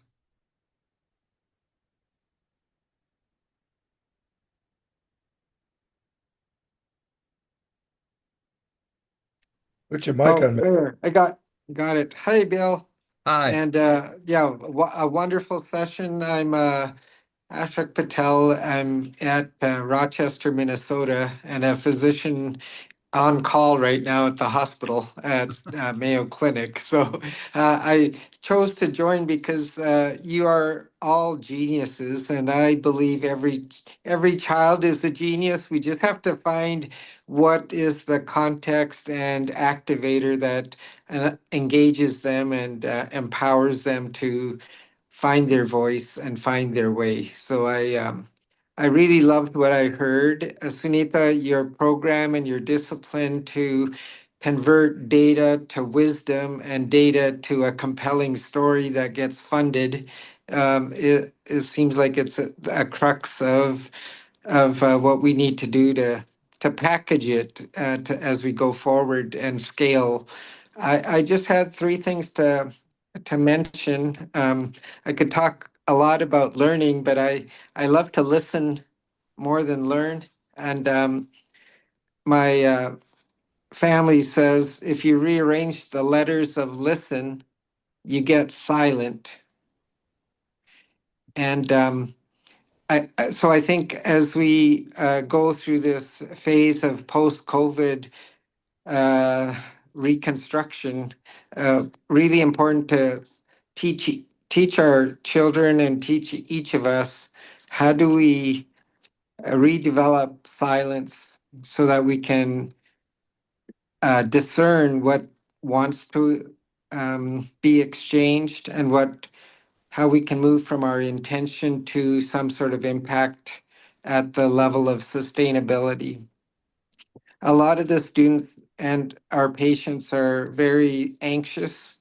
And so I think one thing is just giving them permission to take a few breaths, pause between thoughts, and maybe reflect with journaling or whatever other method.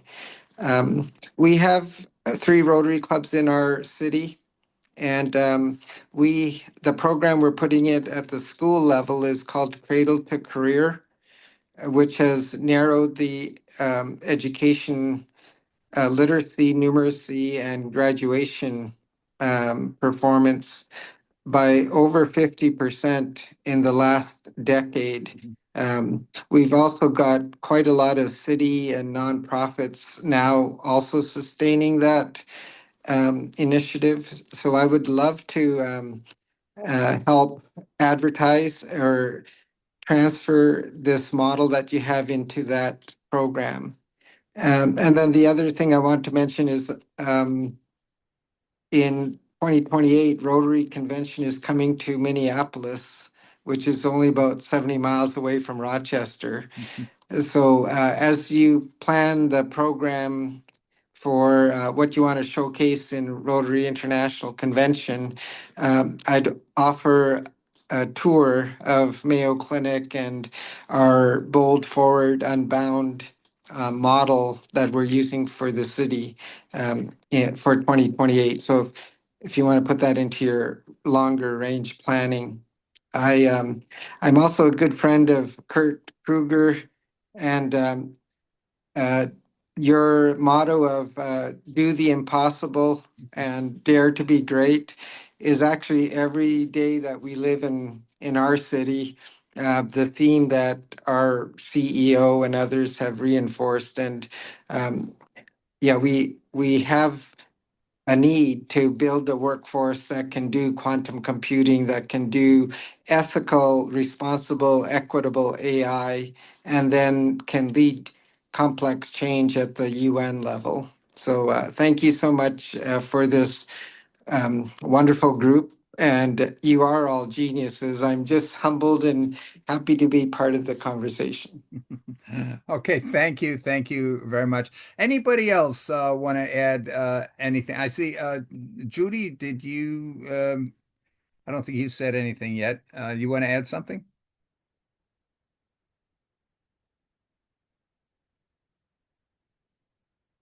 Okay. Joan, anything you'd like to add?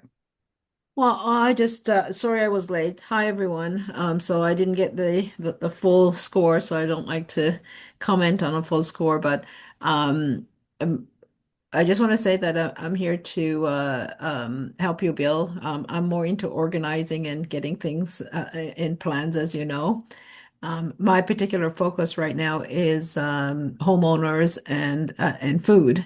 Other than I don't want to gear away from that because I've got quite a big team that I have to work with, but it's educating people about growing food.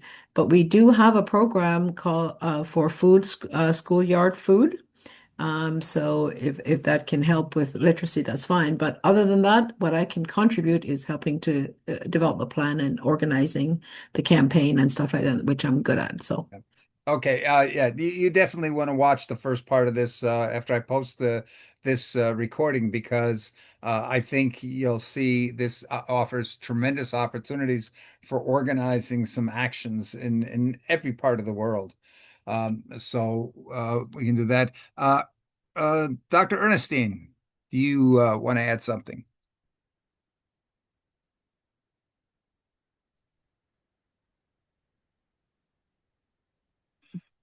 Okay, maybe not. Hello, this is Ramatu. Yes. I thank you very much for putting this program together. I've not joined you for some time because of other activities, but and I joined today late. But I'm interested in the reading program, promoting reading in the world. And I just want to relate to myself. When I was younger, I was encouraged to read. I knew the importance of reading, but when I went to the town library, there were no books. I went several times, and on the shelf where it's indicated for children, anytime I went, there were only books that I met the previous time I was there. So I'm wondering, how could we promote reading while there are no books in towns and villages? Mm-hmm. And probably there are no libraries. And if there are no resources, is there any possibility that we can improvise and help the children to read? Yes. I know at my time, we didn't have the social media, we didn't have technology, but I remember one of my teachers encouraging us to go and read old newspapers. So I used to crave for newspapers. I just take old newspapers and I read them because I had no access to books. Mm-hmm. And so I don't know, what do we do? And I remember we were told to also read dictionaries. You just take a dictionary and you start reading the dictionary. So um, what do we do to help those in areas where they don't have libraries, they don't have books? How can we help them read? Yeah, I These are think my questions. Thank you. Yeah, I'm gonna just inform you of a couple of things here I think some great opportunities for cooperation on that. But first, could you just tell us a little bit about yourself and where you're from? Yeah, my name is Ramatu Ahmed and I'm from Ghana. I live here in New York and I also run a small organization in northern part of Ghana where we are combating drug abuse among the youth. And we are launching a essay, my essay on essay competition on drug abuse in Tamale, northern Ghana. Mm-hmm. Thank you. Okay, thank you. Yeah, as far as the books go, there's a very interesting foundation called Room to Read. It was founded by a former executive from Microsoft who went hiking in the Himalayas in Nepal, and he going from village to village, he noticed that in the schools there were no books. And that if there was a book, they had it behind glass because it was so honored and valuable, they wouldn't let anybody touch it. So the thought, a book's not very useful if they don't let anybody touch it. And most of those books were not necessarily books that were suitable for children because they were books that were left behind by hikers that had hiked through the area. So he started this foundation, Room to Read, that first started off providing school libraries, organizing in developed countries programs to collect up books that might be being replaced in the libraries or where they might have multiple copies. And he and his father were doing that, I think, and they would provide those for schools, and they did it for I think it was thousands of schools that they helped set up school libraries of books the kids could actually touch and that were useful in the language. I think they expanded that into a program because the books were not necessarily in the language, the local language for those countries, that they came up with a program to help print books in the languages of the countries that they were trying to help. That grew into a program where they started building libraries because that's the idea, the room where you can go to read. And so the room to read. And the way they did that is they would go out and help finance the materials, but the local community had to provide all the labor.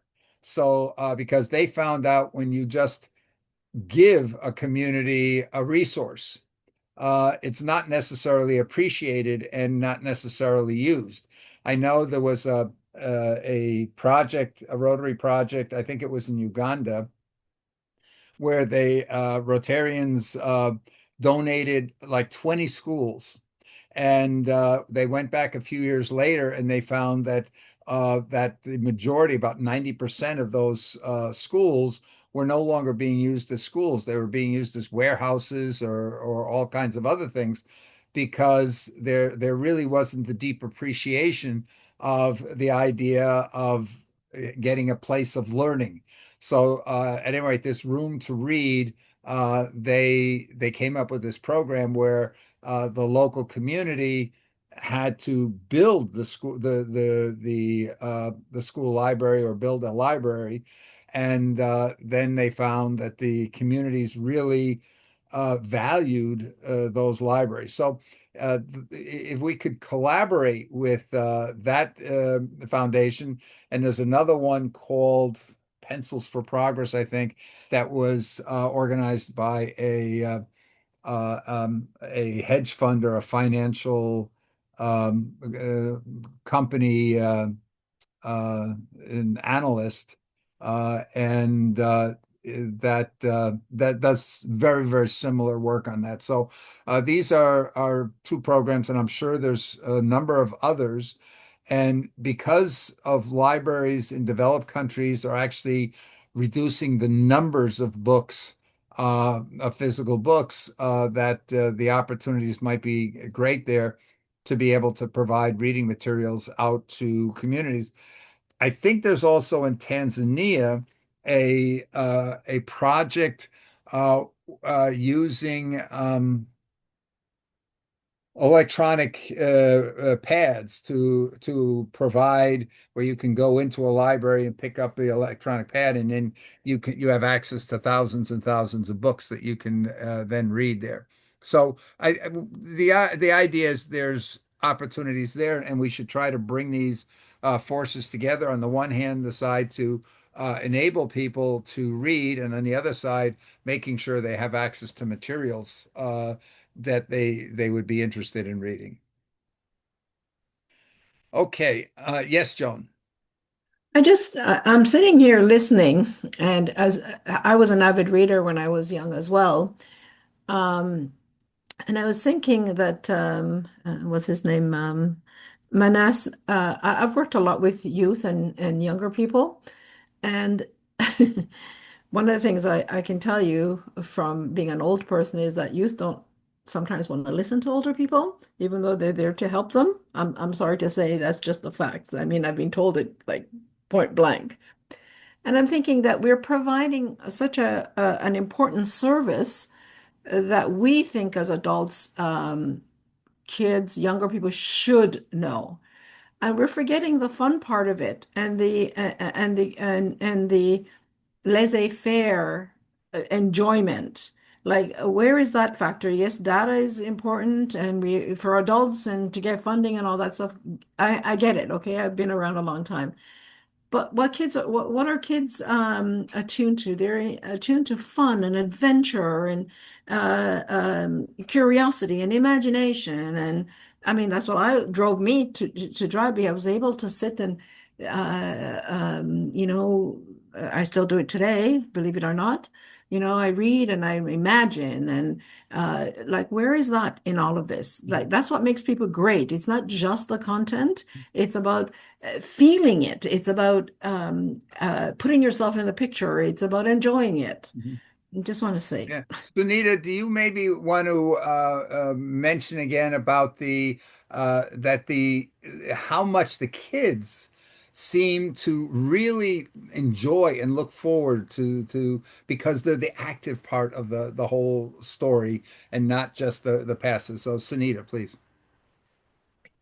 Right. I know what we found was that kids were excited at the opportunity to teach another person, to find, locate, to reach out to convince them to read, and then to teach them to read. And because it was manageable, because you can make the equation very difficult, and 3 years later they're still not learning. But because here it was a quick gratification, every day the learner was empowered, and I think that is where they got their kick. Okay, my learner now knows X number of words, and every day there's progress. And for the learner also is very important, because when it goes slow, they lose interest. And there were frustration moments for the children too. They've mentioned when in Hindi we have matras, which are very difficult. So when they come to Matas, they kind of feel, oh no, I can't do it. But then these kids were resilient. I mean, we found them to be highly self-motivated, resilient, all of them, in fact. And I think they got the helpers high maybe along the way. They were feeling good about what they were doing. And then being a teacher is also very attractive. We saw many of the kids like set up a board in their homes to teach them. And so, I mean, it was just so empowering for the kids. My two kids, 10 and 10 and 14, participated in this program when I first started it. So Coco, the older one, who went to Harvard later on, I think a lot of it was because of her work with the underprivileged children, teaching them how to read. She got a lot of confidence, and her interest in service grew there.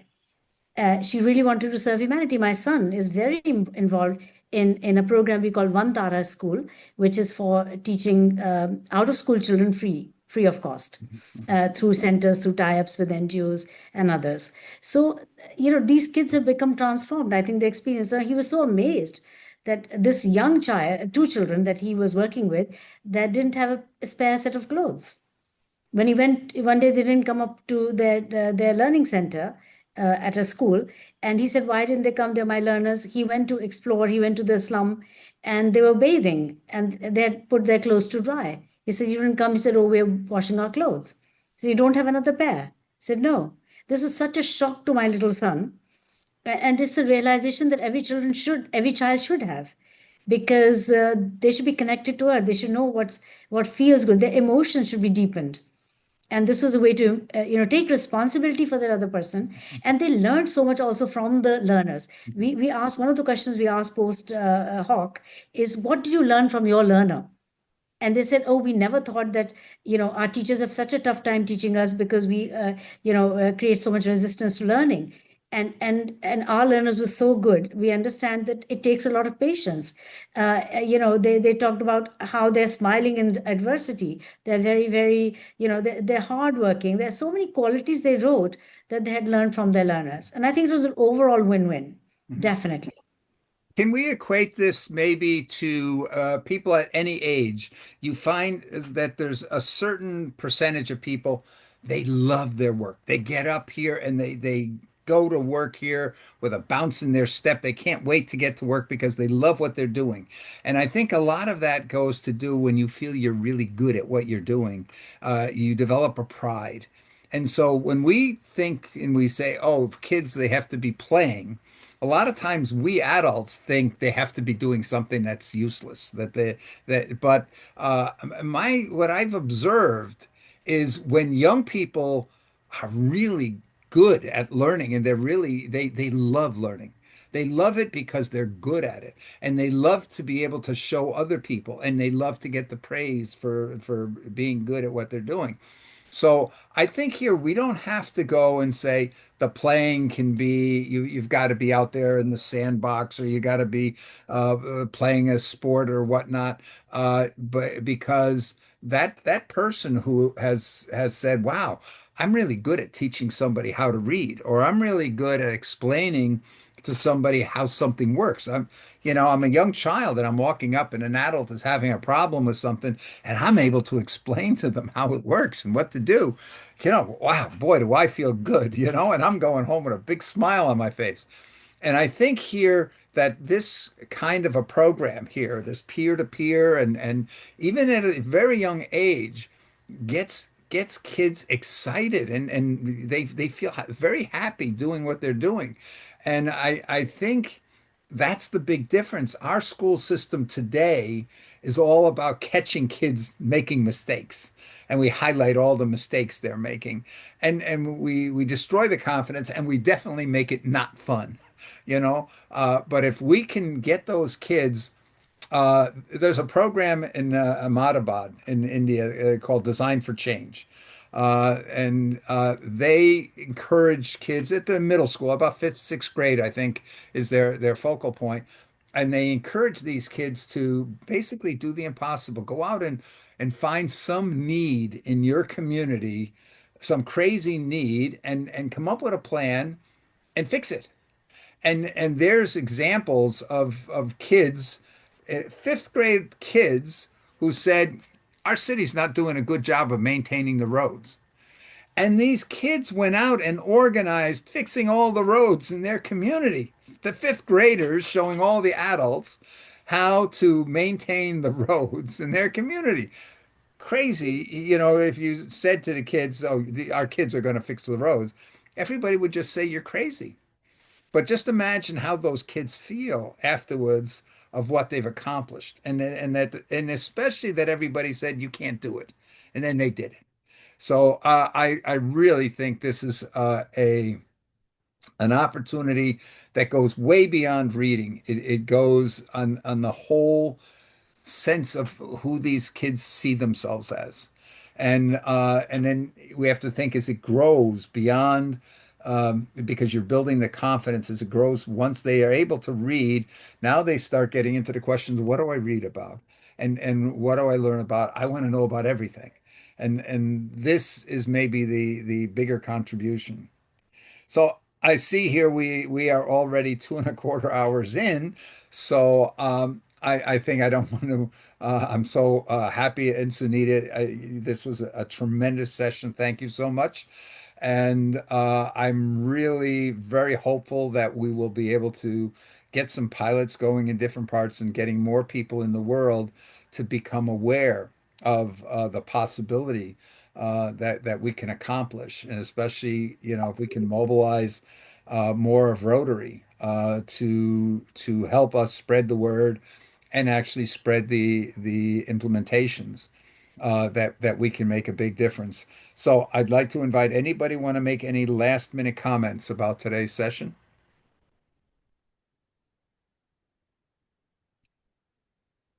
Yeah, Yeah.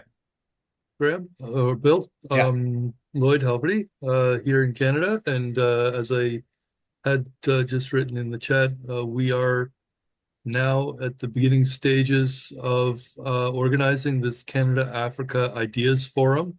Actually, Joan knows about that concept because we had some discussions about it earlier this year, and Joan is now part of a discussion group around that. So, hoping to continue those conversations.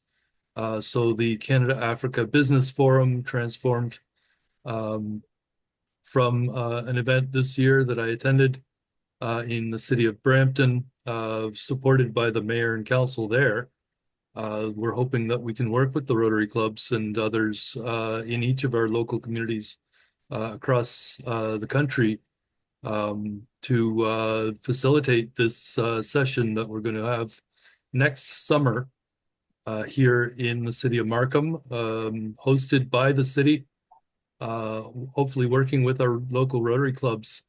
But the idea is to actually co-host it with the city of Markham and the Federation of Canadian Municipalities. So we can get all of the mayors across the entire country involved in this Canada Africa initiative that is going to be hosted by BIPOCA Alliance, which means Black, Indigenous, people of color, and all of our allies working together to organize this grand event, which will get global attention because next summer, guess what's happening in Toronto is the World Cup coming to Toronto. So we could potentially have all eyes of the world. I've done the analysis using, again, AI tools. As many as 5 billion people will be watching the World Cup in Toronto. So if we do a bubble fun soccer event in Markham during the World Cup and invite these athletes up to Toronto, we're going to be inviting all of the African kings and queens to come to Toronto for the World Cup Bubble Fun Festival in Markham during our Ideas Forum. So we could have a lot of eyeballs focused on us if we do this right. And so that is my contribution. I'm hoping that what we can do, if we can get Rotary International as a partner on this, we could really, really make a solid impact and get billions of people looking at what Sunita's doing in her programs and potentially get this really, really on the front shelf for us to move forward in these programs. Okay. Can you post your contact on our chat room? Yes, certainly. Yeah. Okay. Yes, ma'am. Thank you. And one of the things here, I think this is would be a great opportunity, Lloyd, to get all of those traditional leaders of Africa to maybe form some kind of a Vision Africa 2030 coalition, where they set Hmm. as a goal to eradicate illiteracy across the continent, and make it so that they get millions of volunteers to join the effort to find every person who can't read and help them become a reader. It's as simple as that, getting people to, in large numbers, to set the goal. Our So, biggest challenge in the world is people, the goal, like Michelangelo said, the problem for most people is not that they set goals too high and fail, but that they set goals too low and succeed. So if we can just get the parties in these countries to say, our goal is 100% literacy, mhm. and go and say, we are going to make a plan to get us to 100% literacy, that's half the battle right there. And the fact that we don't have that the fact that people are just looking, where are we now and what can we do incrementally? And then they say, oh, wow, we did a 10% improvement. Aren't we great? The population grew by 15%, but we increased our literacy by 10. We're not setting the goals based on what's needed. We're setting goals based on what we think we can do. So it would be such a great improvement just to be able to get those leaders to dare to set goals based on what's needed, as audacious as they might be. That's step one. Have the goal. Put the what they call the goal markers. Plant them in the ground. Aaliyah, you want to say something? Yeah, I mean, I'm really impressed with Sunita's work. I was just wondering what resistance she faced as a woman in India Sunita, doing all her work. yes, Sunita. What? It's a man's world. Let's not kid ourselves. Definitely a man's world. Um, Yeah, I think we yeah, just have to not pay attention to the fact, forge ahead, because basically, yeah. yeah, in India, a little bit of saving grace, sometimes they consider you a devi, so it kind of, some Acha, people will yeah, say, and age also matters a little bit, as you age. Um, yeah, so yeah, not, I mean, frankly, I've not had that much resistance, but we know that, for example, we have an NGO that is working in a similar field. It's headed by a yeah, man, and yeah, it's taken more seriously every single time, even though we have probably yeah, a more winning proposition. But yeah. just how I policymakers mean, so prefer. you've worked from the grassroots upwards, and you've attracted funding. I mean, that's virtually impossible in that part of the world, you know. So well done. I'm Does just very shocked. Yeah.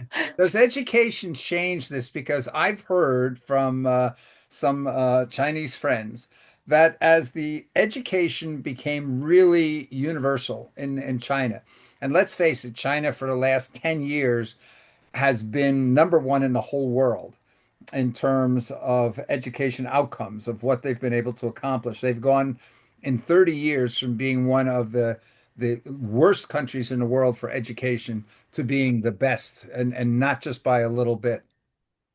And one of the things that we see is that when we start looking at startups, the number of startups in China headed by women, in other words, it seems that women have through the education have gotten the confidence to go out on their own and say, "Hey, I'm going to build a business. I'm going to do this."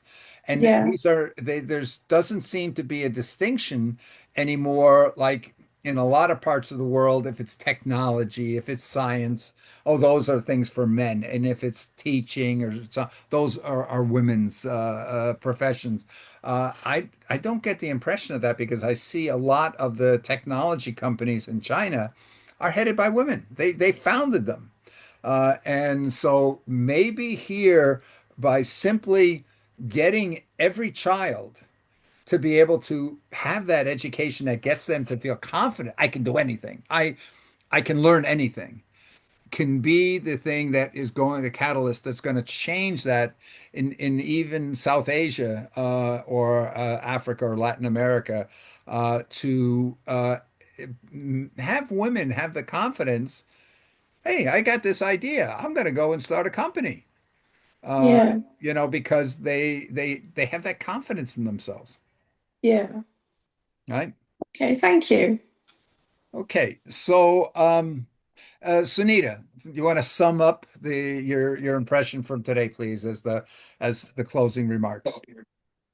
Yes, I'll make it very brief. You've been all very patient. You've been engaging at the level of detail, which really flatters me because it's hard to have people actually believe in you and then, of course, to engage with you. So I really appreciate that.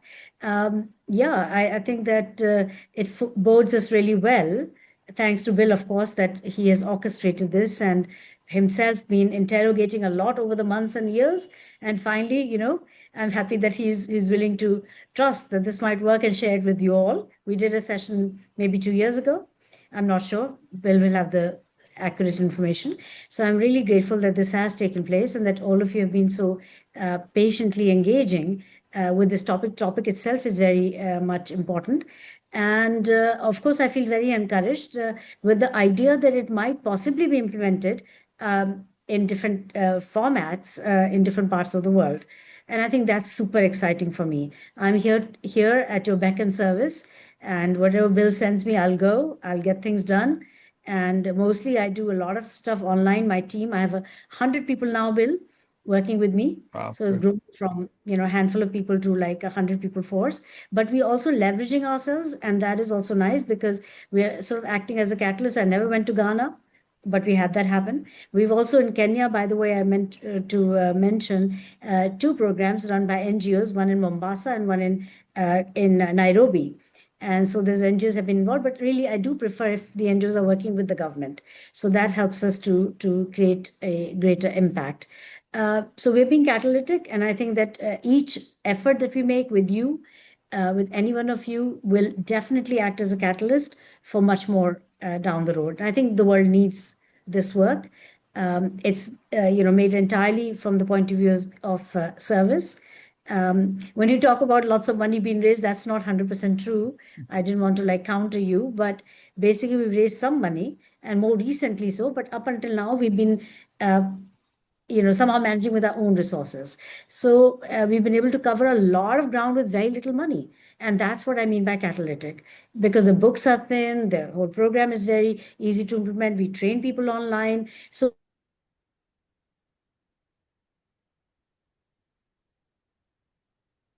Okay. I think we. Oh, there we to go. be great. Okay. Is there a website address, Sunita?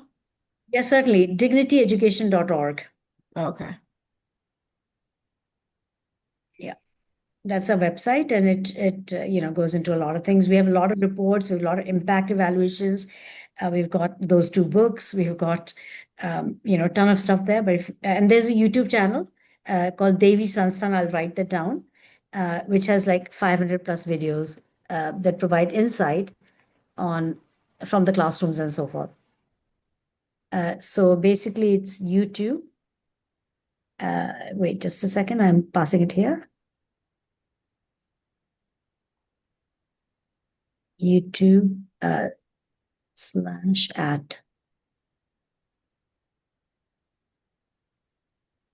Okay, here it is. Devi Sansthan.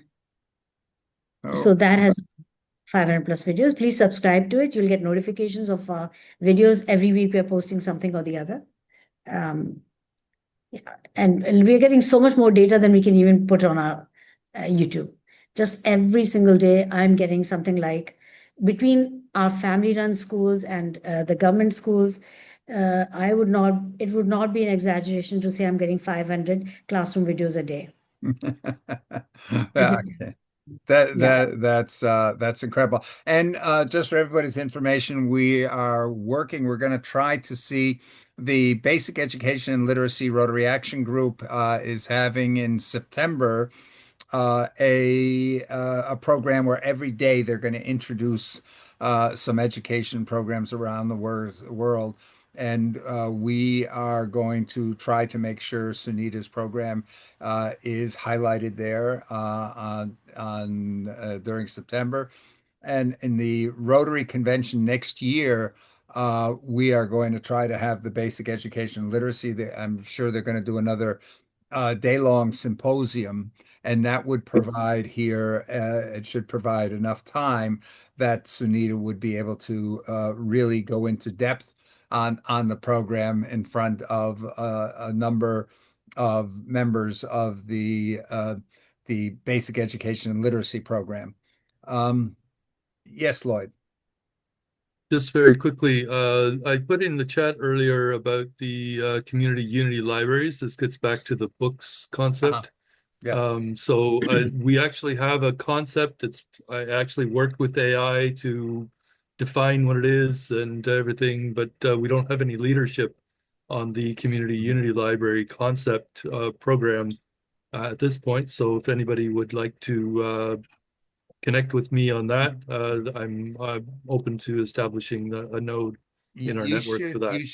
Lloyd, you should reach out here. In addition to the two foundations that I mentioned, you should reach out. There's an international federation of library associations. And so Yes. I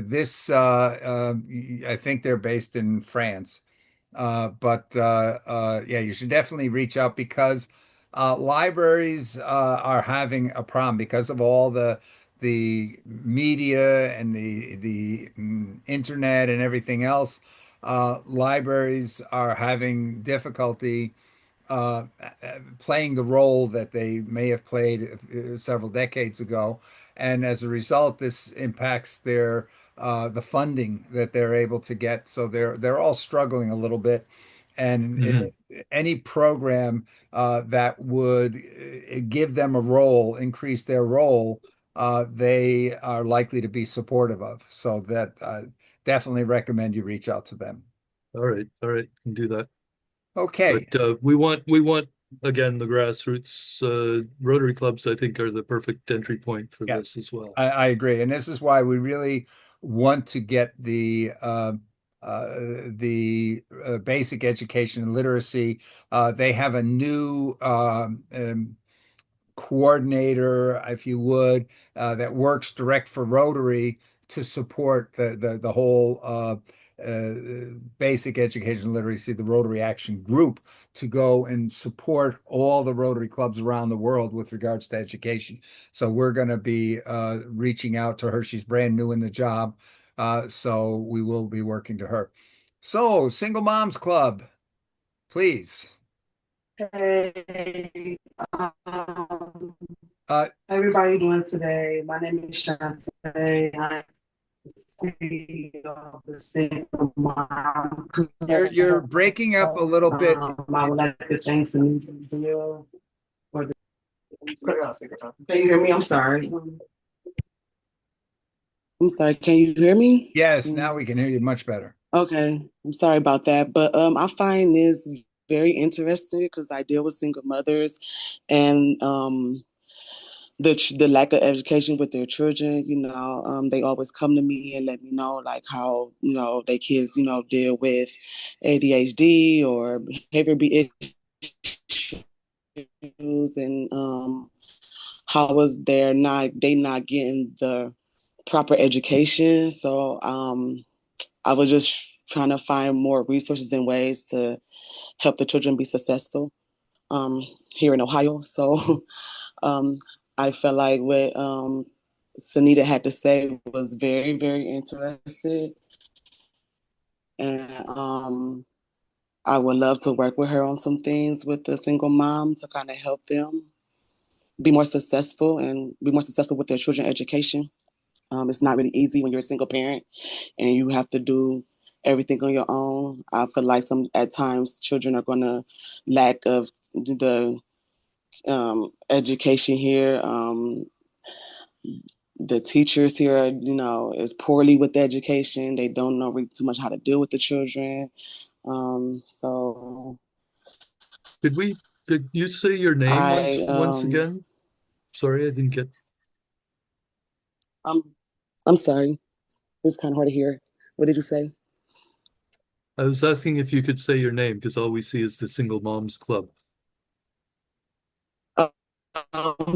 Sorry. Yes, my name is Shantae. Perhaps if you have written it into the chat, and then we can have your connection as well.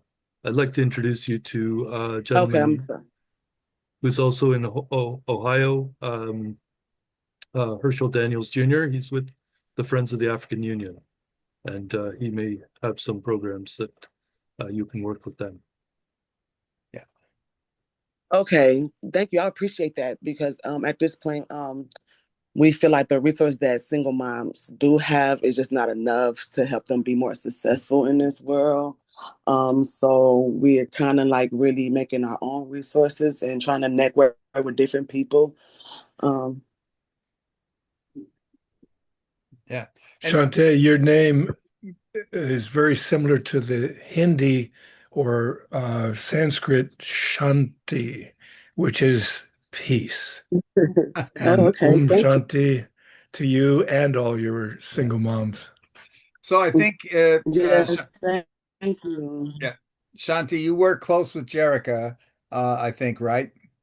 Yes. Okay. So one of the things here that we need to do is, as Sunita has pointed out, as she's increased the footprint of the program around the world and within India, they've had to grow the network of resources. So I think this is one of the things that we really want to look to do, especially if we can engage Rotary. We got 1.4 million members in Rotary and in 46,000 locations around the world. To the degree we can build a support network so that we can organize the rollout, because we're looking here potentially at hundreds or even thousands of pilots that we would want to do around the world. So it's going to take a lot of hands, but not, it's really not going to work if we try to do every one of these as an individual thing. We have to look to economies of scale. And so we're going to look for ways of how do we come up with the methods, and Sunita's already got a lot that enables the grassroots to be successful with these programs. And so that we can provide the support and everything for the local programs without overburdening the people who are watching all the data coming in the research and tweaking programs and expanding them so we go on to additional ages. In the meantime here, hey, everybody, Sunita is offered to work directly, but keep in mind we're going to try, as we grow the numbers that we hope we're going to be able to grow, that we find ways to come up with the packages and the kits to enable the maximum number of people in all different parts of the world to be successful. I have one question of Sunita. Do you have a one-page enticement for us to bring to a board member or a person that is a representative in the state of California or somewhere like that?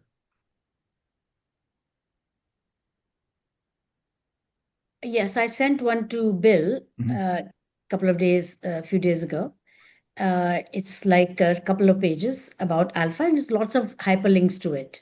So they can go further deeper into it, but otherwise it's a two-pager. I'll forward that to everybody on the call here.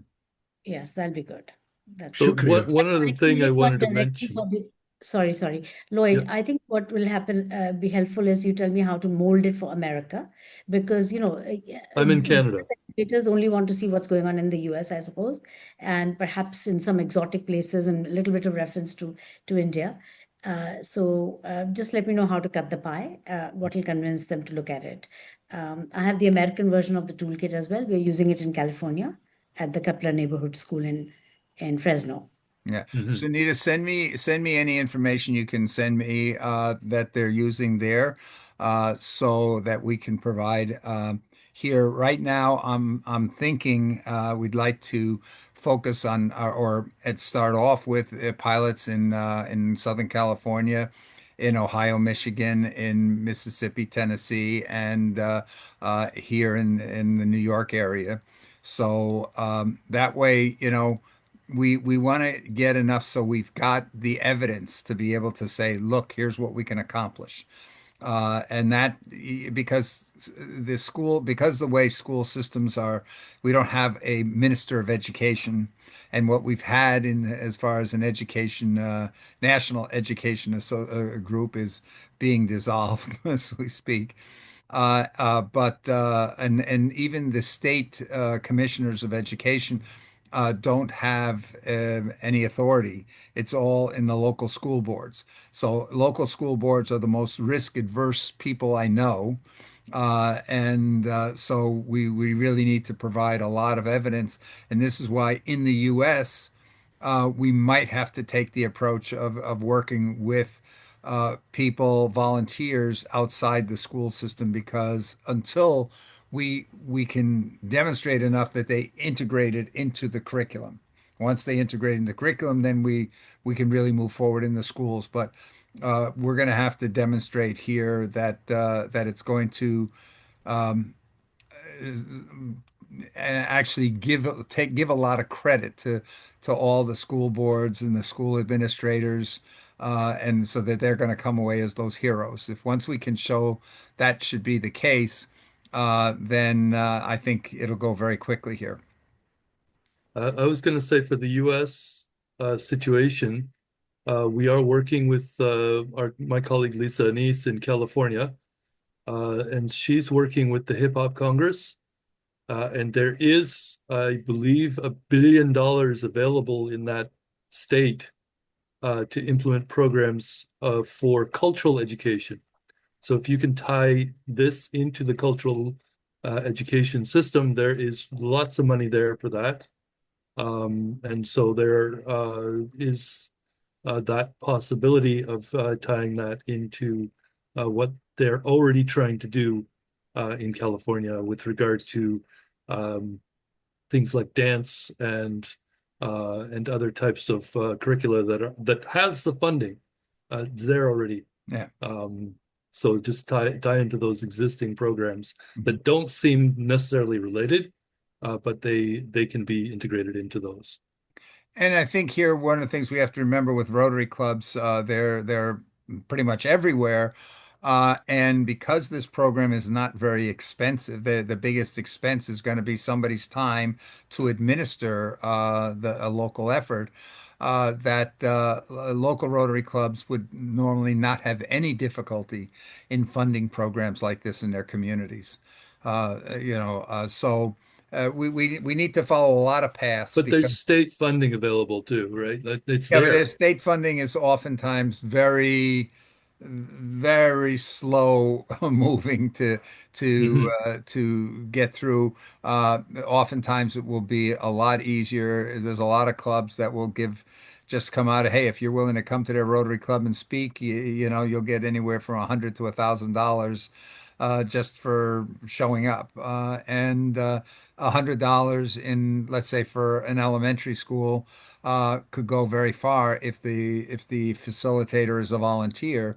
The materials should generally be able to be provided for that $100. Am I right on that, Sunita? Yeah. Okay. So, Kurt, we're gonna we keep heading. I don't know how come we never get to be able to complete these meetings in less than 3 hours. Well, real quickly, Kurt. the Texan fund I put into the chat because that has some good amount of money that could be used. And that's coming up in August. So there's a number of different areas that it focuses on, and you can choose any one of, I think, 5. I think one of the things that's most important right now for the assistance that we're needing, it's not so much assistance in funding the programs or in getting the volunteers. Right now, our number one issue is spreading the word, is getting people to be aware that this opportunity is there and what it can accomplish, and removing the fear that people have of what's new and different. So, if you can think there, Lloyd, you mentioned here being able to help that we can get Sunita on a session that you might be able to organize for a lot of people showing a potential. Kurt, you've got your network there that might be an opportunity. So, and through the Rotary Basic Education and Literacy, we want to get a lot of people supporting there because that's an organization that is very much tied into traditional education approaches for the most part. Although the symposium they did in Calgary here was really amazing, and they presented programs. I think Sunita, your concept would fit very well into that. That's why I want to get you on the agenda here for the next symposium that is done there, and maybe even try to get the basic education and literacy to organize a special online session just for your program that we can focus. So sort of like what we're doing today, but on a much grander scale as far as the audience goes. So, with all of this, I appreciate everybody spending so much time. I think this was a fascinating topic. Our club, we sort of picked up on a prior Rotary International president, Sir Clem Renouf. He's the guy that actually came up with the idea that Rotary could end polio, end the disease. And he described Rotary as an organization that is about creating extraordinary opportunities for people to do more with their lives than they ever dreamed possible. And I think what we've heard today is an opportunity, if we can get the word out and mobilize people in Rotary to be able to give them opportunities to do more than they ever imagined possible. I've gone to sessions where there's been hundreds of presidents of Rotary clubs, and so many of them stand up and describe, oh, we're doing this to collect clothing for the homeless or food for the impoverished, and we do tutoring. We're doing tutoring in the schools. And every time I stand up, and I probably people are sort of tired of hearing me in these sessions because I stand up and say, "Oh, great! By how much have you reduced the percentage of kids that can't read at grade level in your school system?" And I say, "Huh? What? No, no, we just provide tutoring, and the traditional tutoring is well, your teacher told you this in school, so let's just keep going over that and over that and over that." Whereas here we're really talking about setting goals at a new standard and saying, no, it's about what we achieve. It's not about what we do. It's about what we achieve. And here, in so many dimensions, we've heard we can achieve on the academic level, we can achieve on a socialization level, we can achieve on just the personal development and confidence level that we can help young people develop. And to me, any Rotarian, if they are able to go and work with a group of 10, 20 kids and see those kids really grow in confidence and their ability to read and their basics, I have a hard time imagining what could be a more rewarding experience for them. So we're going to push forward to see what we can do in that regard. And again, I want to thank everybody for being with us today. And then Kurt's peace to all. We want to This project is the out. peace salute, Sunita. You get to be able to send the love that is the world. God can only create love. Om Purnamada Purnamadat. You send it out, and it means it creates peace. Okay. Thank you. Okay. Thank you, everyone. Thank you so much, Sunita. Great, great presentation. Thank you. Thank you. Namaste. I hope to see many of Namaste. you here next week. Thanks, Anita. Okay. Bye bye. Bye now. Bye. Salam